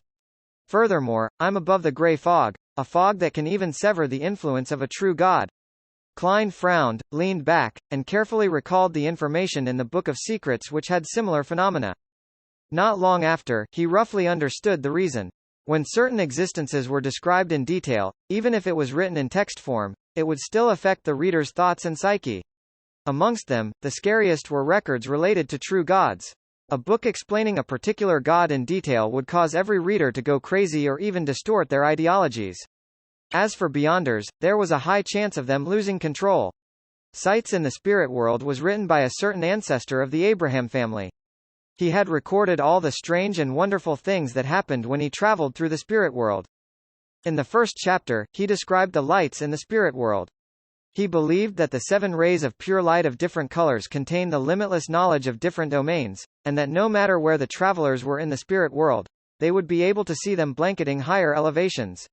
What was even more surprising was that these 7 rays of light were alive. They were like spirit bodies that lingered there. In the field of mysticism, many of the secret deed rituals were actually aimed at the 7 pure lights, and through their secret connections, they allowed one to gain a certain amount of knowledge. Therefore, many mysticism experts called the 7 pure lights, master, or teacher. In response to this, the 7 pure lights seemed very happy. They had even pulled quite a few spirit world creatures to form a secret organization that specialized in teaching people, the Pure Light Brotherhood. In the second chapter, the traveler from the Abraham family recorded his encounter with the yellow light, Venathan. Relying on the power of the mysterious space above the gray fog, Klein quickly recovered a good state of mind and continued to read the second chapter of the Sights in the Spirit World. The traveler of the Abraham family, the owner of the notebook, claimed that when he wandered into the depths of the spirit world, he met an elder dressed in lemon-yellow robes. The elder's body was translucent and was abnormally similar to the surrounding creatures of the spirit world, but his attitude was surprisingly amiable. The traveler from the Abraham family conversed with the elder for a while, and he was surprised to find out that the elder was actually one of the 7 pure lights that blanketed the spirit world at the highest elevation, yellow light, Venathan. Venathan told the traveler of the Abraham family that his own characteristics were reason and adaptation, that he was the symbol of astromancy, and that his corresponding gem was emerald. He made a rather anxious reference to a prophecy that came from himself. Focus as the stars fall from the cosmos, shattering the lands. Everything in the world will cease to exist. He believed that this would be the end of the world within 200 years. Nothing would be spared from this. The traveler from the Abraham family didn't have much of a reaction towards this comment. Instead, he asked how he could remove the bloodline curse of his family. Yellow Light, Venathan told him that in a certain sense, it was indeed a curse, but it had a completely different nature from the curses in mysticism. The solution was in the future, in the hands of an apprentice who was assisted by a hidden existence. He also warned the traveler of the Abraham family that the day the curse was lifted was the beginning of the Abraham family's true doom. As for what the tribulation was, he said that he wasn't so sure himself. He believed that it involved a great existence on the level of gods. In the second chapter of Sights in the Spirit World, the owner of the notebook mentioned something else. Venathan mentioned another matter. The rulers of the Great White Brotherhood would often enter the real world, and through different methods, transform into humans and teach the knowledge of their respective domains. Since the fifth epoch, many of the mentor-level characters of different domains were their incarnations. For example, the greatest astrologer, D. Forceman, in the last 1,000 years had proved that their current world was a planet. He was none other than the human incarnation of Yellow Light, Venathan. Based on this, the owner of the notebook raised a theory. Which Pure Light's incarnation was Russell Gustav, who could be considered a mentor in many fields? No, he wasn't. If you really want to think like that, then he's probably a green light.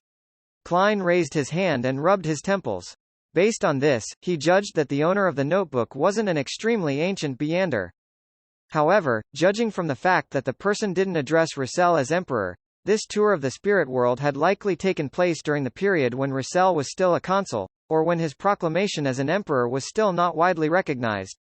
Of course, it didn't prevent the possibility that Beyonders of the Abraham family refused to recognize any emperor other than the Tudor emperor. A traveler who can roam the spirit world. It must be quite a high sequence. If he were a high-sequence Beander, Mr. Dorr would have long been rescued, and the so-called bloodline curse would no longer exist. Thus, the owner of the diary would be a sequence 5 Beander or a sequence 6 with a mystical item. Although the Abraham family has declined, they aren't weak either. Why is Yellow Light, Venathan's prophecy similar to that of the Demonist sect and the Aurora Order? The apocalypse is coming? From the period that I predicted, the apocalypse should only be 2 to 3 decades from now? Klein frowned as he thought. Russell became consul in 1173, and it was currently November 1349, 176 years away, and Yellow Light, Venathan had predicted back then that it would be within 200 years. Considering the fact that Klein had only made an estimate of the period interval, it was possible that he was 24 to 50 years from the apocalypse. Russell proclaimed himself as emperor in 1192 and was assassinated in 1198. Although the first 2 chapters of Sights in the Spirit World didn't provide any practical knowledge, it had thoroughly opened up his sights, allowing him to understand the situation of the spirit world to a certain extent, as well as the existence of the 7 pure lights and the Great White Brotherhood. So, when advancing, the pure lights seen at extremely high elevations after transforming into a spirit body state and holding the corresponding ritual are the pure lights of the spirit world. Furthermore, they are alive with their own thoughts. How miraculous! The first 2 chapters of Sights in the Spirit World aren't completely lacking practical knowledge. At the very least, I know that Yellow Light's real name is Venathan and that his corresponding gem is Emerald. I got to learn a lot of detailed information, and I can use this to design secret deed rituals that point towards him. But for the time being, it wouldn't be of much use. Klein thought for a moment, then he closed the copied notebook and returned to the real world. He had more important things to do instead of communicating with Yellow Light, Venathan. Klein took out a piece of paper, raised his pen, and wrote a letter to the inventor, Leopard, asking what stage of the patent approval process the bicycle was, why it hadn't been successful, and if he needed a lawyer to help him. With the establishment of the magician's rules, the thorough digestion of the potion wouldn't take him more than 2 months, and he had to save up as quickly as possible for the corresponding costs of the Beander ingredients that are needed for him to advance to a faceless. Of these, the Sun might be able to offer one item for free because of the all-black eye, but the other item required Klein to figure it out for himself. As far as he knew, the corresponding Beander ingredients for Sequence 6 were all over £1,500 and were typically in a situation where demand stripped supply. In addition to the 2 main ingredients, the supplementary ingredients included the blood of a thousand-faced hunter and the hair from a deep-sea naga. These 2 items were extremely rare and rich in spirituality, making them expensive. Earning money really is difficult, but spending it is easy. If only I could sell the werewolf and interrogator Beander characteristics. I can't even waste a single penny or solely. Klein sealed the envelope and adhered a stamp on it. He knew how much he had without even needing to count. £624 in notes and 5 £1 gold coins, plus 7 solely notes and some copper pennies. Right. Miss Magician will pay £600 for the Sheriff Beander characteristic meant for Miss Zio. I hope they can raise the money as soon as possible. Klein silently cheered the two ladies on.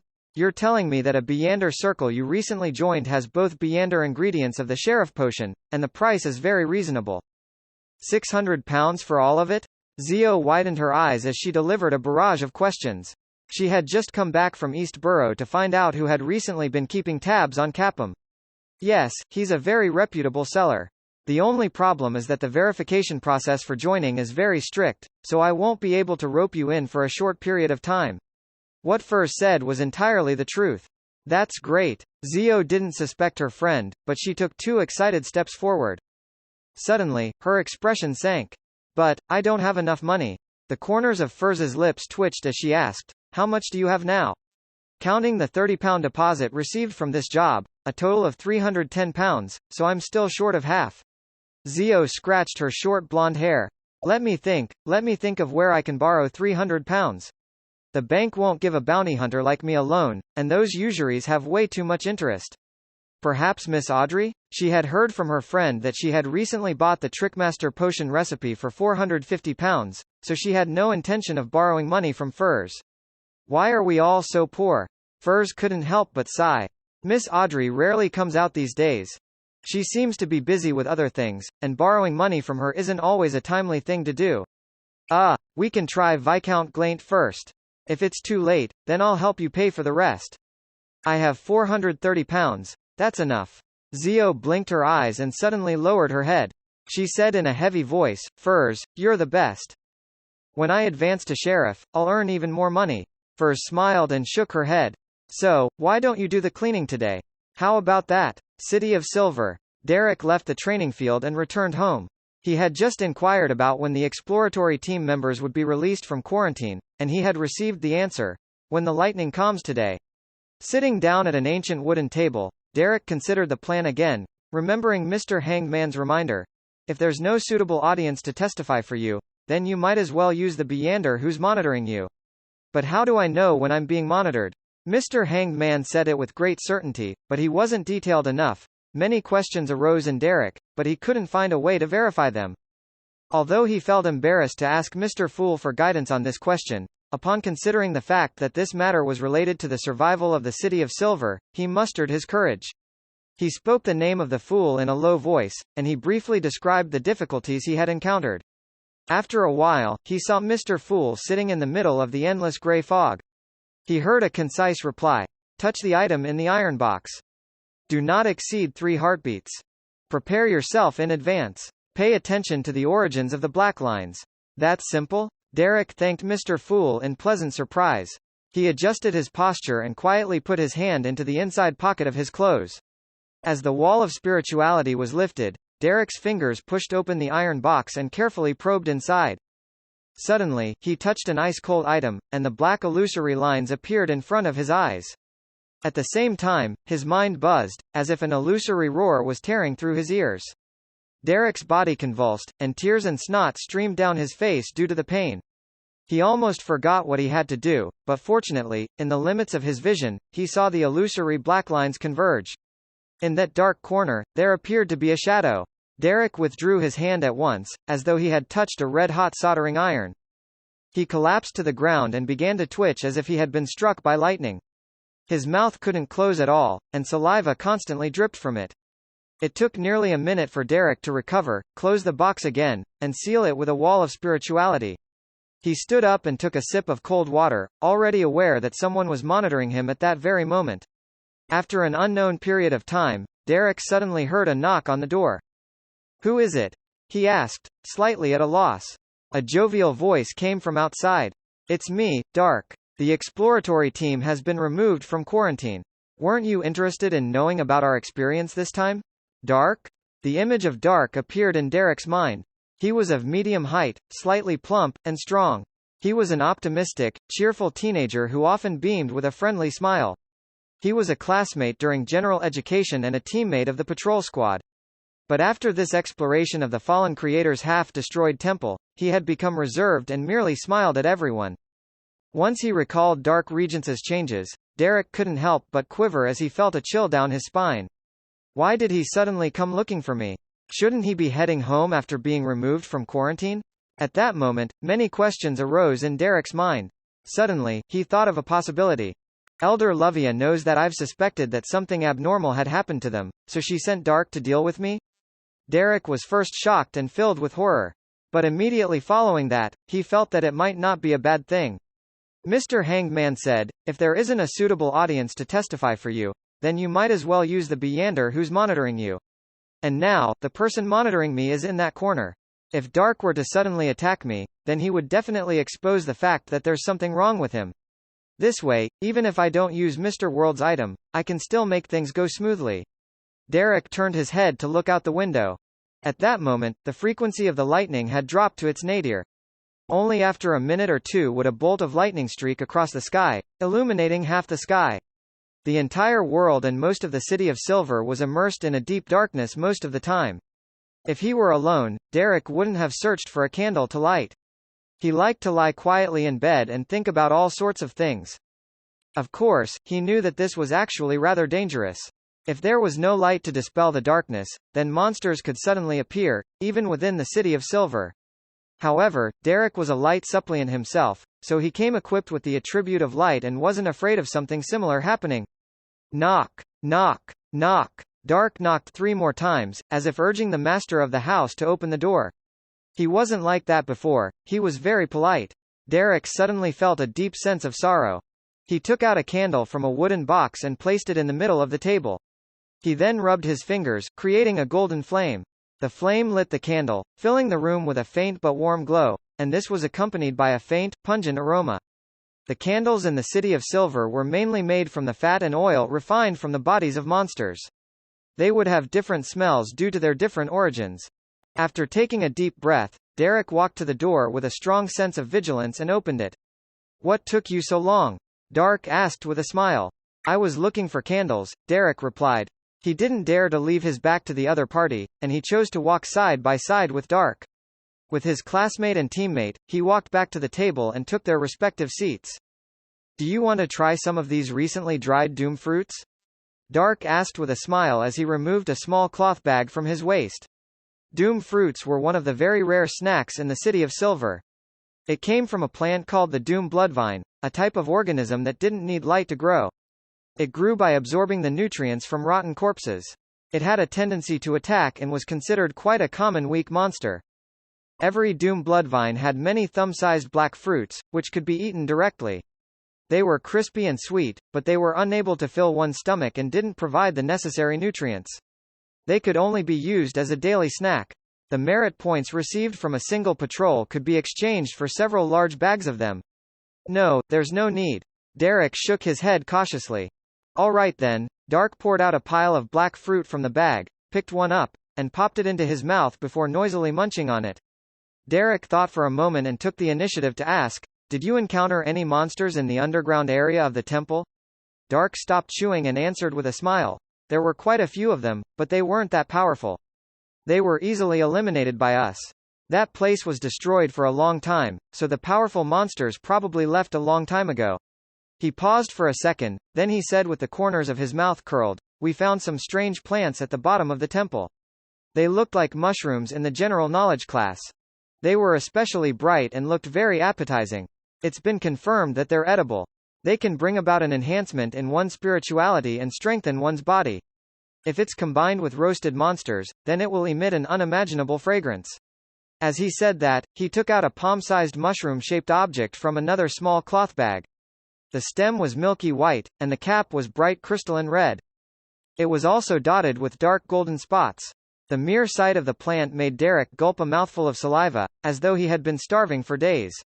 Under the illumination of the dim candlelight, the beautiful mushroom-shaped object had an alluring luster that whet his appetite in an irresistible fashion. Here's one for you. Dark smiled warmly. Okay, Derek almost took action immediately as he picked up the mushroom-shaped plant to stuff it into his mouth, but in the end, he forced himself to open his mouth and say, "I'll give it a try tomorrow." Dark didn't say anything else. He pushed the mushroom in front of Derek and continued to eat his doom fruits. With great difficulty, Derek moved his gaze away from the mushroom, and asked, "Did you make any discoveries on this expedition?" "Yes." Dark paused his snack eating and held a black doom fruit, replying extremely seriously, "We found a lot of murals, a continuous series of murals." "Do you remember that statue in the temple?" "Yes." Derek shot a glance at the mushroom, and nodded. A huge cross with a naked man nailed to it while hanging upside down, and its surface was deliberately smeared with a lot of blood. Dark fiddled with the doom fruit in his hand and said, "The newly discovered murals tell us that the builders of the temple believed that the statue represented the Lord who created everything, the omnipotent and omniscient God. They believed that the Lord didn't abandon this land, but instead helped us shoulder the vast majority of our sins when the cataclysm came. Thus, turning from an upright position to upside down, from walking freely to being nailed to the cross and bleeding in our stead. God's grace knows no bounds. We are not the abandoned, but instead, the beloved chosen ones. Without the Lord bearing our sins and shedding blood in our stead, the city of silver would have been destroyed long ago. Humans would have long ceased to exist. But, in the outside world, in the Lowen Kingdom where Mr. Hanged Man, Miss Justice, and the others are located, there are no curses, no extreme darkness, no monsters lurking in darkness. We aren't the chosen ones who are beloved." Derek silently retorted inwardly, "If that's true, then we just need to change the symbols and the corresponding honorific name during a ritual, and we can receive the Lord's response again." Dark went on, describing the murals under the temple and speaking of his speculations. As this went on, Derek found it increasingly difficult to resist the temptation of the mushroom. "No, I mustn't eat it. If I eat it, I might end up like Dark and the others, completely corrupted by the fallen creator and become a fanatical believer. Even if there's someone monitoring me, they wouldn't notice anything amiss." Derek felt a surge of horror that he had to do something to extricate himself from the situation. Chase Dark away and return the mushroom to him? However, this is equivalent to giving up on this opportunity. Opportunity. Derek's gaze automatically fell on the yellow candle flame that was burning quietly. "I'll get you a glass of water." He quickly went through the plan he had discussed with Mr. Hanged Man and calmly stood up. Dark nodded as he threw the black thumb-sized doom fruit into his mouth, munching at it noisily. While Derek poured the water, he deliberately slowed down his actions, lowered his head, and recited the honorific name of Mr. Fool. Finally, he said, "Your devoted servant prays for your attention. I pray for you to take his offerings. I pray for you to open the gates to your kingdom." Whoosh! A strong gust of wind blew up inside the room as the power of nature, generated under the incantation's influence, formed clear waves. At the same time, Dark, who had just picked up a black doom fruit, suddenly raised his head and looked at Derek, who was facing him from the side.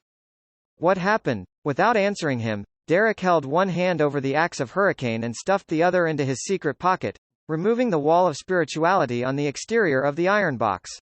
Derek cast an exceptionally guarded gaze at Dark, only to see the expression of his classmate and teammate darken as bright red traces appeared in his blue eyes. In his hand, the doom fruit strangely shed its outer darkness and transformed into a seemingly pale, fleshy color. It wasn't a doom fruit, but a finger, a bloody finger, a human finger. The pile of doom fruits on the table were comprised of human fingers.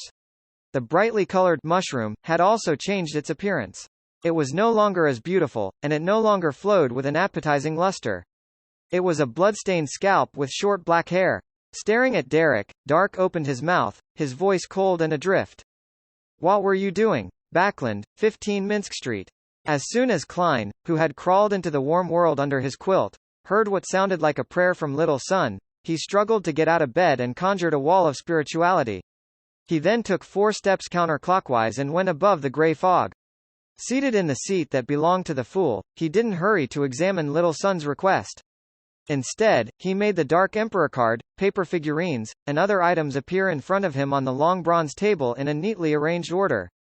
According to the Hanged Man's plan, the scene of the sun stimulating the mutation of the exploratory team's member would happen during a sacrificial ritual. That way, when the matter was concluded, it would be quite simple to make the object, that was borrowed from the world, disappear from the scene, wiping away all the evidence. After that, all the blame could be pushed onto Eamon. As for Mr. Fool, Klein had agreed to Little Son's request to simplify the ritual in an uncaring manner. All that was needed to be done were the key steps. At this point, he was waiting for the prelude to the ritual to be completed so that he could respond. In the Berg household in the City of Silver. Looking at the bloodstained scalp, Derek suddenly recalled what it previously looked like. It was a beautiful and alluring mushroom, one that he almost couldn't control himself from swallowing. The doom fruits, that Dark had shared with him and produced crisp, crunchy sounds when they were bitten into, were actually bloody pieces of human fingers with slightly pale skin. At that moment, Derek had a violent spasm in his stomach before a gush of acid surged to his throat. Resisting the urge to vomit, he quickly croaked a line of lyrics, "God, please have your kingdom descend upon this land. Your enemies will disperse, and your followers will relish in joy." There was a touch of warmth and holiness in the song, and Derek felt all the discomfort in his body weaken. His spirituality also became full and lively. His courage, his strength, and his agility were all greatly enhanced by this song. That was the Beyonder powers of a Sequence 9 bard. Dark stared at his former classmate and teammate singing with an increasingly dark expression. The way he spoke became more and more inhuman. "What is that thing on your body? What is that thing on your body?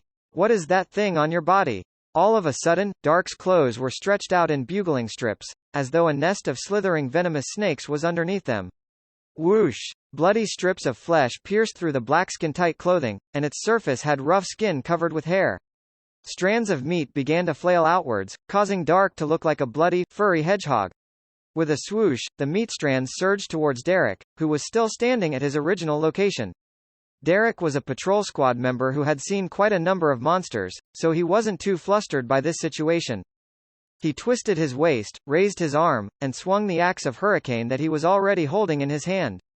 Oof! The axe of Hurricane hacked down at a few bloody strands of flesh, directly splitting them in half and causing them to fall to the ground. However, because it was nighttime in the City of Silver, this strike didn't bring about any lightning.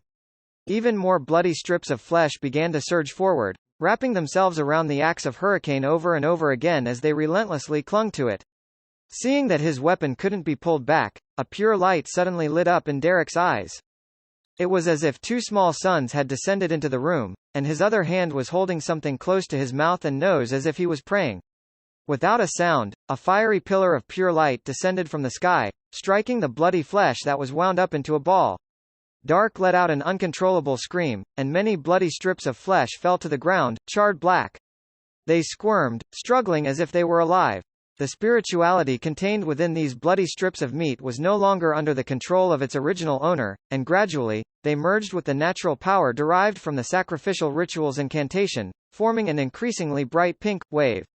This wave surged into the dim yellow candle flame, causing the light to suddenly burgeon, forming an illusory and mysterious door. Derek had long drawn the Fool's secret symbol on the candle. This was all prepared in advance.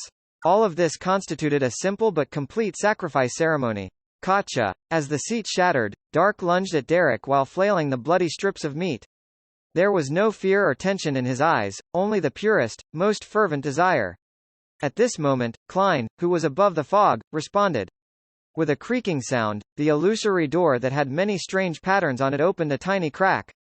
Behind the crack was a deep darkness in which countless transparent and indescribable shadows resided. High above these shadows were 7 pure lights of different colors that contained endless knowledge.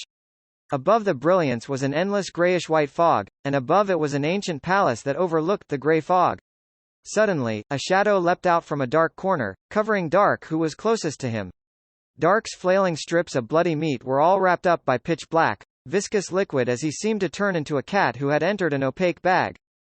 The shadow didn't stop, and it quickly extended across the ground, rushing towards Derek, who had already dodged to another location, and shouted sternly, "Stop! What are you trying to do?" As an observer, his original plan was to watch from the sidelines and record the corresponding anomalies. He would only take action to stop the two strange parties when the situation became unmanageable. But when he saw the illusory door covered with strange symbols open up with a crack, he felt intimidated by the deep, mysterious, distant, and majestic scene inside. He instinctively believed that this was related to a terrifying evil god, so he could only take hasty actions, giving orders in an attempt to forcefully interrupt Derek's attempts at performing a sacrifice to that being. However, Derek had already chosen his location to be as far from the shadow as possible. Therefore, to stop the boy who was possessed by the mysterious Eamon, the shadow observer had to bypass or take down Derek Regents first. However, his choice was the latter. Because of the obvious abnormality with Dark. Leaving his back to this being was an absolutely stupid move. Taking advantage of this opportunity, Derek took out the iron box from his concealed pocket and threw it towards the illusory door conjured by the candle flame, towards the crack that presented a magical scene. As the iron box disappeared, the door, that was covered in strange symbols and characteristics, closed with a clang, before quickly vanishing.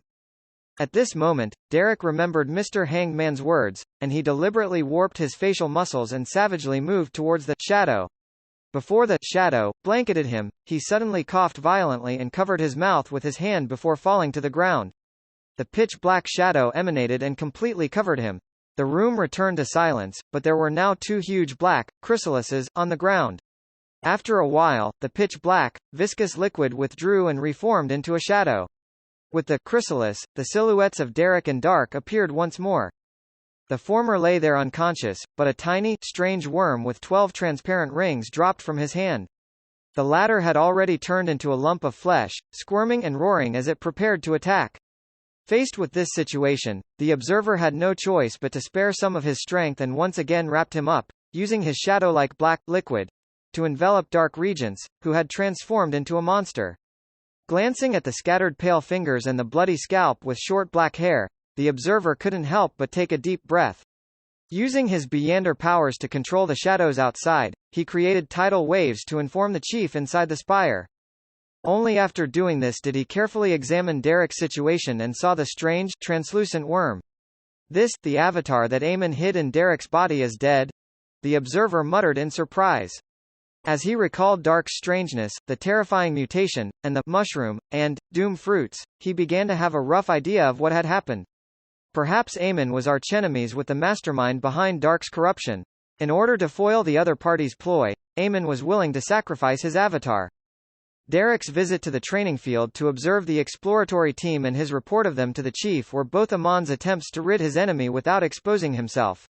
The mastermind behind Dark's corruption had noticed Derek's strangeness, so he sent Dark to take control of him. The bloody scalp and fingers were props to achieve his goal. As he thought of this, the Monitor suddenly agreed with the chief's concern. The apocalypse or an even greater disaster was about to befall the City of Silver. That was why the City of Silver would repeatedly encounter so many strange events and mysterious existences that lurked deep in the darkness. Inside the chief's room at the spire, the shadow recounted everything that had happened. The grizzled, facially scarred Colin Iliad nodded gently after hearing the recount. Derek, or should I say, Eamon, had really prepared ahead of time. The candle with the symbol engraved on it, the evil object that can expose Dark's problem, and Derek's excuse of pouring water to whisper a prayer, as well as finally sending away the item in a sacrificial ritual. All of this indicates that the entire situation developed according to his plan. 2 questions. 1. Who does the hidden symbol on the candle refer to? Eamon himself or the god behind him? 2. Why is Eamon willing to expose the exploratory team's abnormality at the cost of his avatar? Is it because he's archenemies with the mastermind? Then, why did he stay in the City of Silver for 42 years? Could it be that he foretold this matter ahead of time, which is why he specifically met with the exploratory team from 42 years ago and planted his avatar in them so as to foil the plans of that mastermind? He waited 42 years for that single moment? Upon hearing the chief's questions, the shadow observer suddenly said in enlightenment, "Maybe that's how it is. Your Excellency, think about it. Why would Eamon patiently wait for 42 years before making Uttal lose control when Derek was imprisoned beside him? It's because the foretold time was approaching, and he was in desperate need to switch to a free person that he can latch onto so as to foil the plans of that mastermind. Indeed, we were only thinking about what was different with Derek, and we didn't pay attention to the timing," the City of Silver's Chief Colin answered in thought. The shadow observer immediately said, "Your Excellency, please immediately lock down all members of the exploratory team. They're definitely problematic. Also, Elder Lovia, she has a non-trivial possibility of also being corrupted." Colin frowned and said, "Before you reported this matter to me, and even before Dark went out, Lovia came to me and told me that she suspects that the members of the exploratory team had been contaminated by something." She recommended that we secretly monitor them and if necessary, have them guard Elder Hoyk's inverted mausoleum. Hoyk was the former chief of the City of Silver, and he had built himself a mausoleum. After that, he lived in that mausoleum, and his appearances began to slowly decrease. Finally, the doors were closed, impossible to open again. Elder Lovia had long mentioned of an abnormality? The shadow observer asked in surprise. After receiving a positive answer, he muttered to himself, half doubtful and half relaxed, "It's good that Elder Lovia doesn't have any problems. I've already sent people to lock down the members of the exploratory team, but we can't ignore any other possibilities." Chief Colin let out a sigh. "Let Iflor come to me. I'll interrogate Derek Berg together with her." In a dark and sturdy room, Derek Berg, who had feigned unconsciousness, suddenly rolled to his feet. His axe of hurricane had already been taken away by someone and sent for inspection. Every pocket on him had also been emptied out, leaving nothing behind. Derek took a breath and looked around steadily. Suddenly, his eyes lit up with two sun-like beams, causing everything in the room to be reflected clearly in his eyes. The furniture here consisted of only a table and two chairs.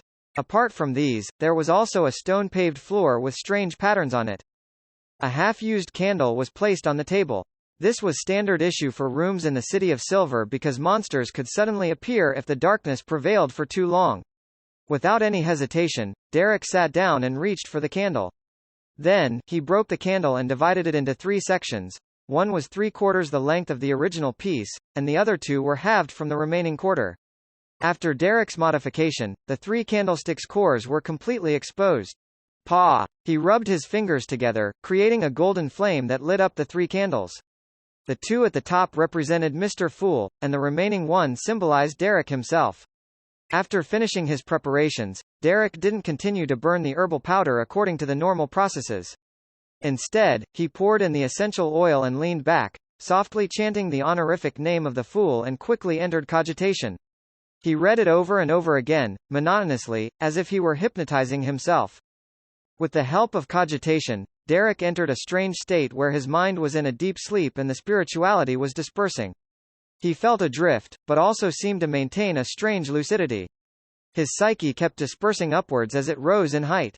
This was artificial sleepwalking.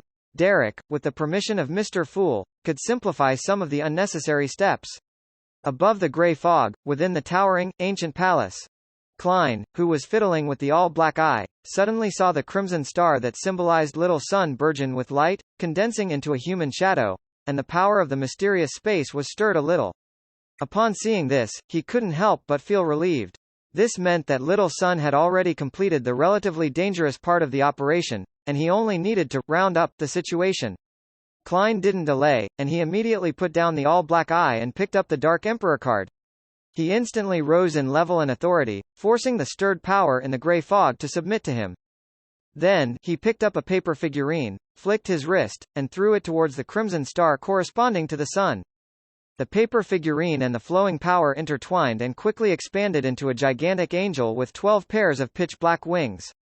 The angel pierced through the crimson light and overlapped with the illusory figure of Little Sun. It silently combusted, turning into ashes in less than a second. At this point, Klein could no longer affect the situation of the City of Silver. As for whether his angel substitute could help Little Sun pass the subsequent inquiries and investigations, he lacked absolute confidence. He could only sigh inwardly. With what has to be done completed and with all the hard work put in, all you can do is wait for fate's arrangement. Hopefully, it will be a good result. In a daze, Derek saw an angel descend before him with an aura that covered the heavens, wrapping him with 12 pairs of black wings. He suddenly came to his senses as 3 candles burned quietly in front of his eyes. After sincerely thanking Mr. Fool, Derek finished the ritual and extinguished the 2 candles which were part of the original quarter. Then, he pulled them out and created a bright, golden flame in his palm. Drip, drip, drip. The 2 candles quickly melted, dripping its wax onto the remaining candle or the area surrounding it. When the candle burned away completely, there was only 1 candle left on the table. It was shorter than before, but it wasn't very obvious. It seemed like it had only been burning for a short time. After removing the remaining traces, Derek extinguished the last yellow flame candle. He sat up in silence, staring ahead. For a long time, he didn't do anything. He was worried that the 6-member council wouldn't react fast enough. allowing the exploratory team members to corrupt more residents of the City of Silver with mushrooms and doom fruits. He was afraid that the chief and the others would find additional clues elsewhere, thwarting all his preparations. He hated those outsiders who lurked in the depths of the darkness, constantly carrying strong malice, including Aemon and the fallen creator. He felt guilty that he had avoided the expedition without warning Dark and the rest, causing them to turn into corrupted monsters. He had painfully eliminated a classmate who could be considered a friend with his own hands. Although Derek didn't see Dark's ultimate end, he believed that a man who had transformed into that state was already no different from dead. Derek didn't know how long he waited while experiencing those mixed feelings. Midway, he even rekindled the candle. Finally, he heard the sound of the seal being removed and the door opening. Turning his head to look, he saw, with the aid of the dim yellow candlelight, a woman in a black skirt walk in. She had her hair tied up in a ponytail and it hung down to her vest. "Ma'am Iflor," Derek subconsciously called out. Iflor was a pretty woman, but she had wrinkles at the corners of her eyes. She smiled and nodded in response, then she walked over with light footsteps and sat down across him. "Do you have anything you wish to say?" she asked gently. Derek instinctively lifted his head and looked over, only to suddenly discover that her pupils had somehow turned into golden vertical slits. His mind went adrift as he seemed to enter a sleepwalking state. Iflor adjusted the candle flame, letting the dim yellow light completely shine on the boy's face. Her pale golden pupils became increasingly indifferent, just like an emotionless audience. Suddenly, rings after rings of faint light appeared in those pale golden vertical pupils. It seemed to form a vortex and constructed a maze. In his stupor, Derek felt himself drifting away into the endless darkness and countless bright colors. At that moment, he suddenly became clear-headed. He felt as if something had ingeniously caught him in that state of reverie. He saw the flickering yellow candlelight and Iflor sitting across him with her pale gold vertical pupils. In a corner's shadow, a grizzled chief, Elder Colin Iliad, walked out. After nodding to the chief, Iflor asked Derek, "What have you been doing all this time?" Derek remembered his training and maintained the same state of mind as before. "I don't know. I've always been in a daze as if I was in a dream. Only occasionally will I have clearness of mind." At the same time as his reply, two complex dark green symbols appeared in Demon Hunter Colin's eyes. Iflor continued, "Do you know that you had a conflict with Dark Regents?" "I only remember that we were fighting. I felt like I had seen a man hanging upside down on a cross and a man in a pointed hat and a crystal monocle." "Yes, I saw him back at the dungeon.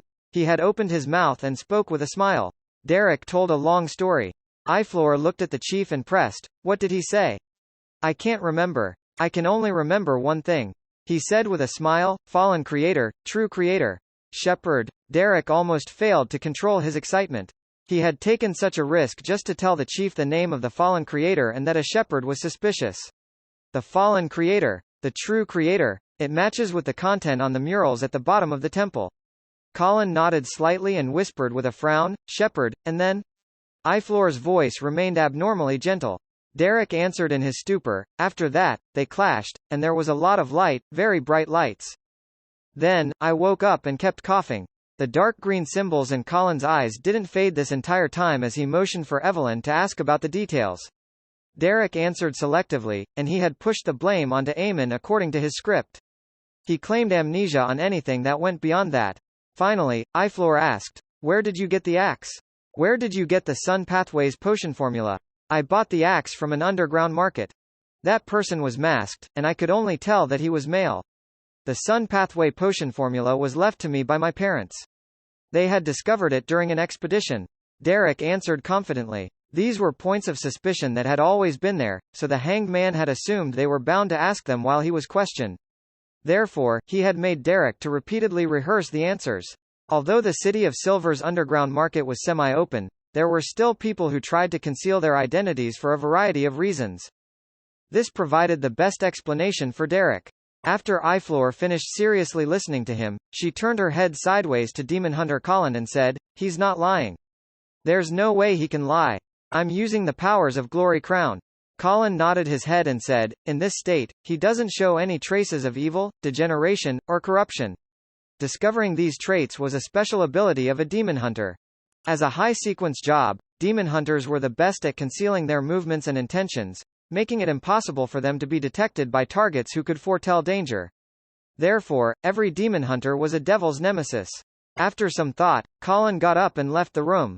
He said to the shadow in the corner outside, "I'll release Derek later. I think he's fine for the time being. However, secretly monitor him for a while. If Eamon is able to produce 2 avatars, he might be able to create a third." "Yes, Chief," the shadow responded respectfully. After Derek woke up, the interrogation chamber was empty, with only words informing him that he was free to leave. He secretly heaved a sigh of relief as he began walking out. While doing so, he thought of Mr. Hangman's advice: "You can't relax just like that and end up careless. The secret surveillance will definitely continue for some time. Otherwise, your chief is lacking." "Yes, I can't even recite the honorific name of Mr. Fool anymore for the time being," Derek muttered to himself as he walked down the spiral staircase.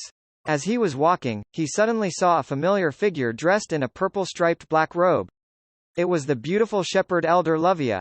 Her pale grey eyes swept over Derek, and a gentle smile appeared on her face. Back in her room, with an indifferent expression, Lovia walked to the desk and unfolded a piece of parchment that was made from leather.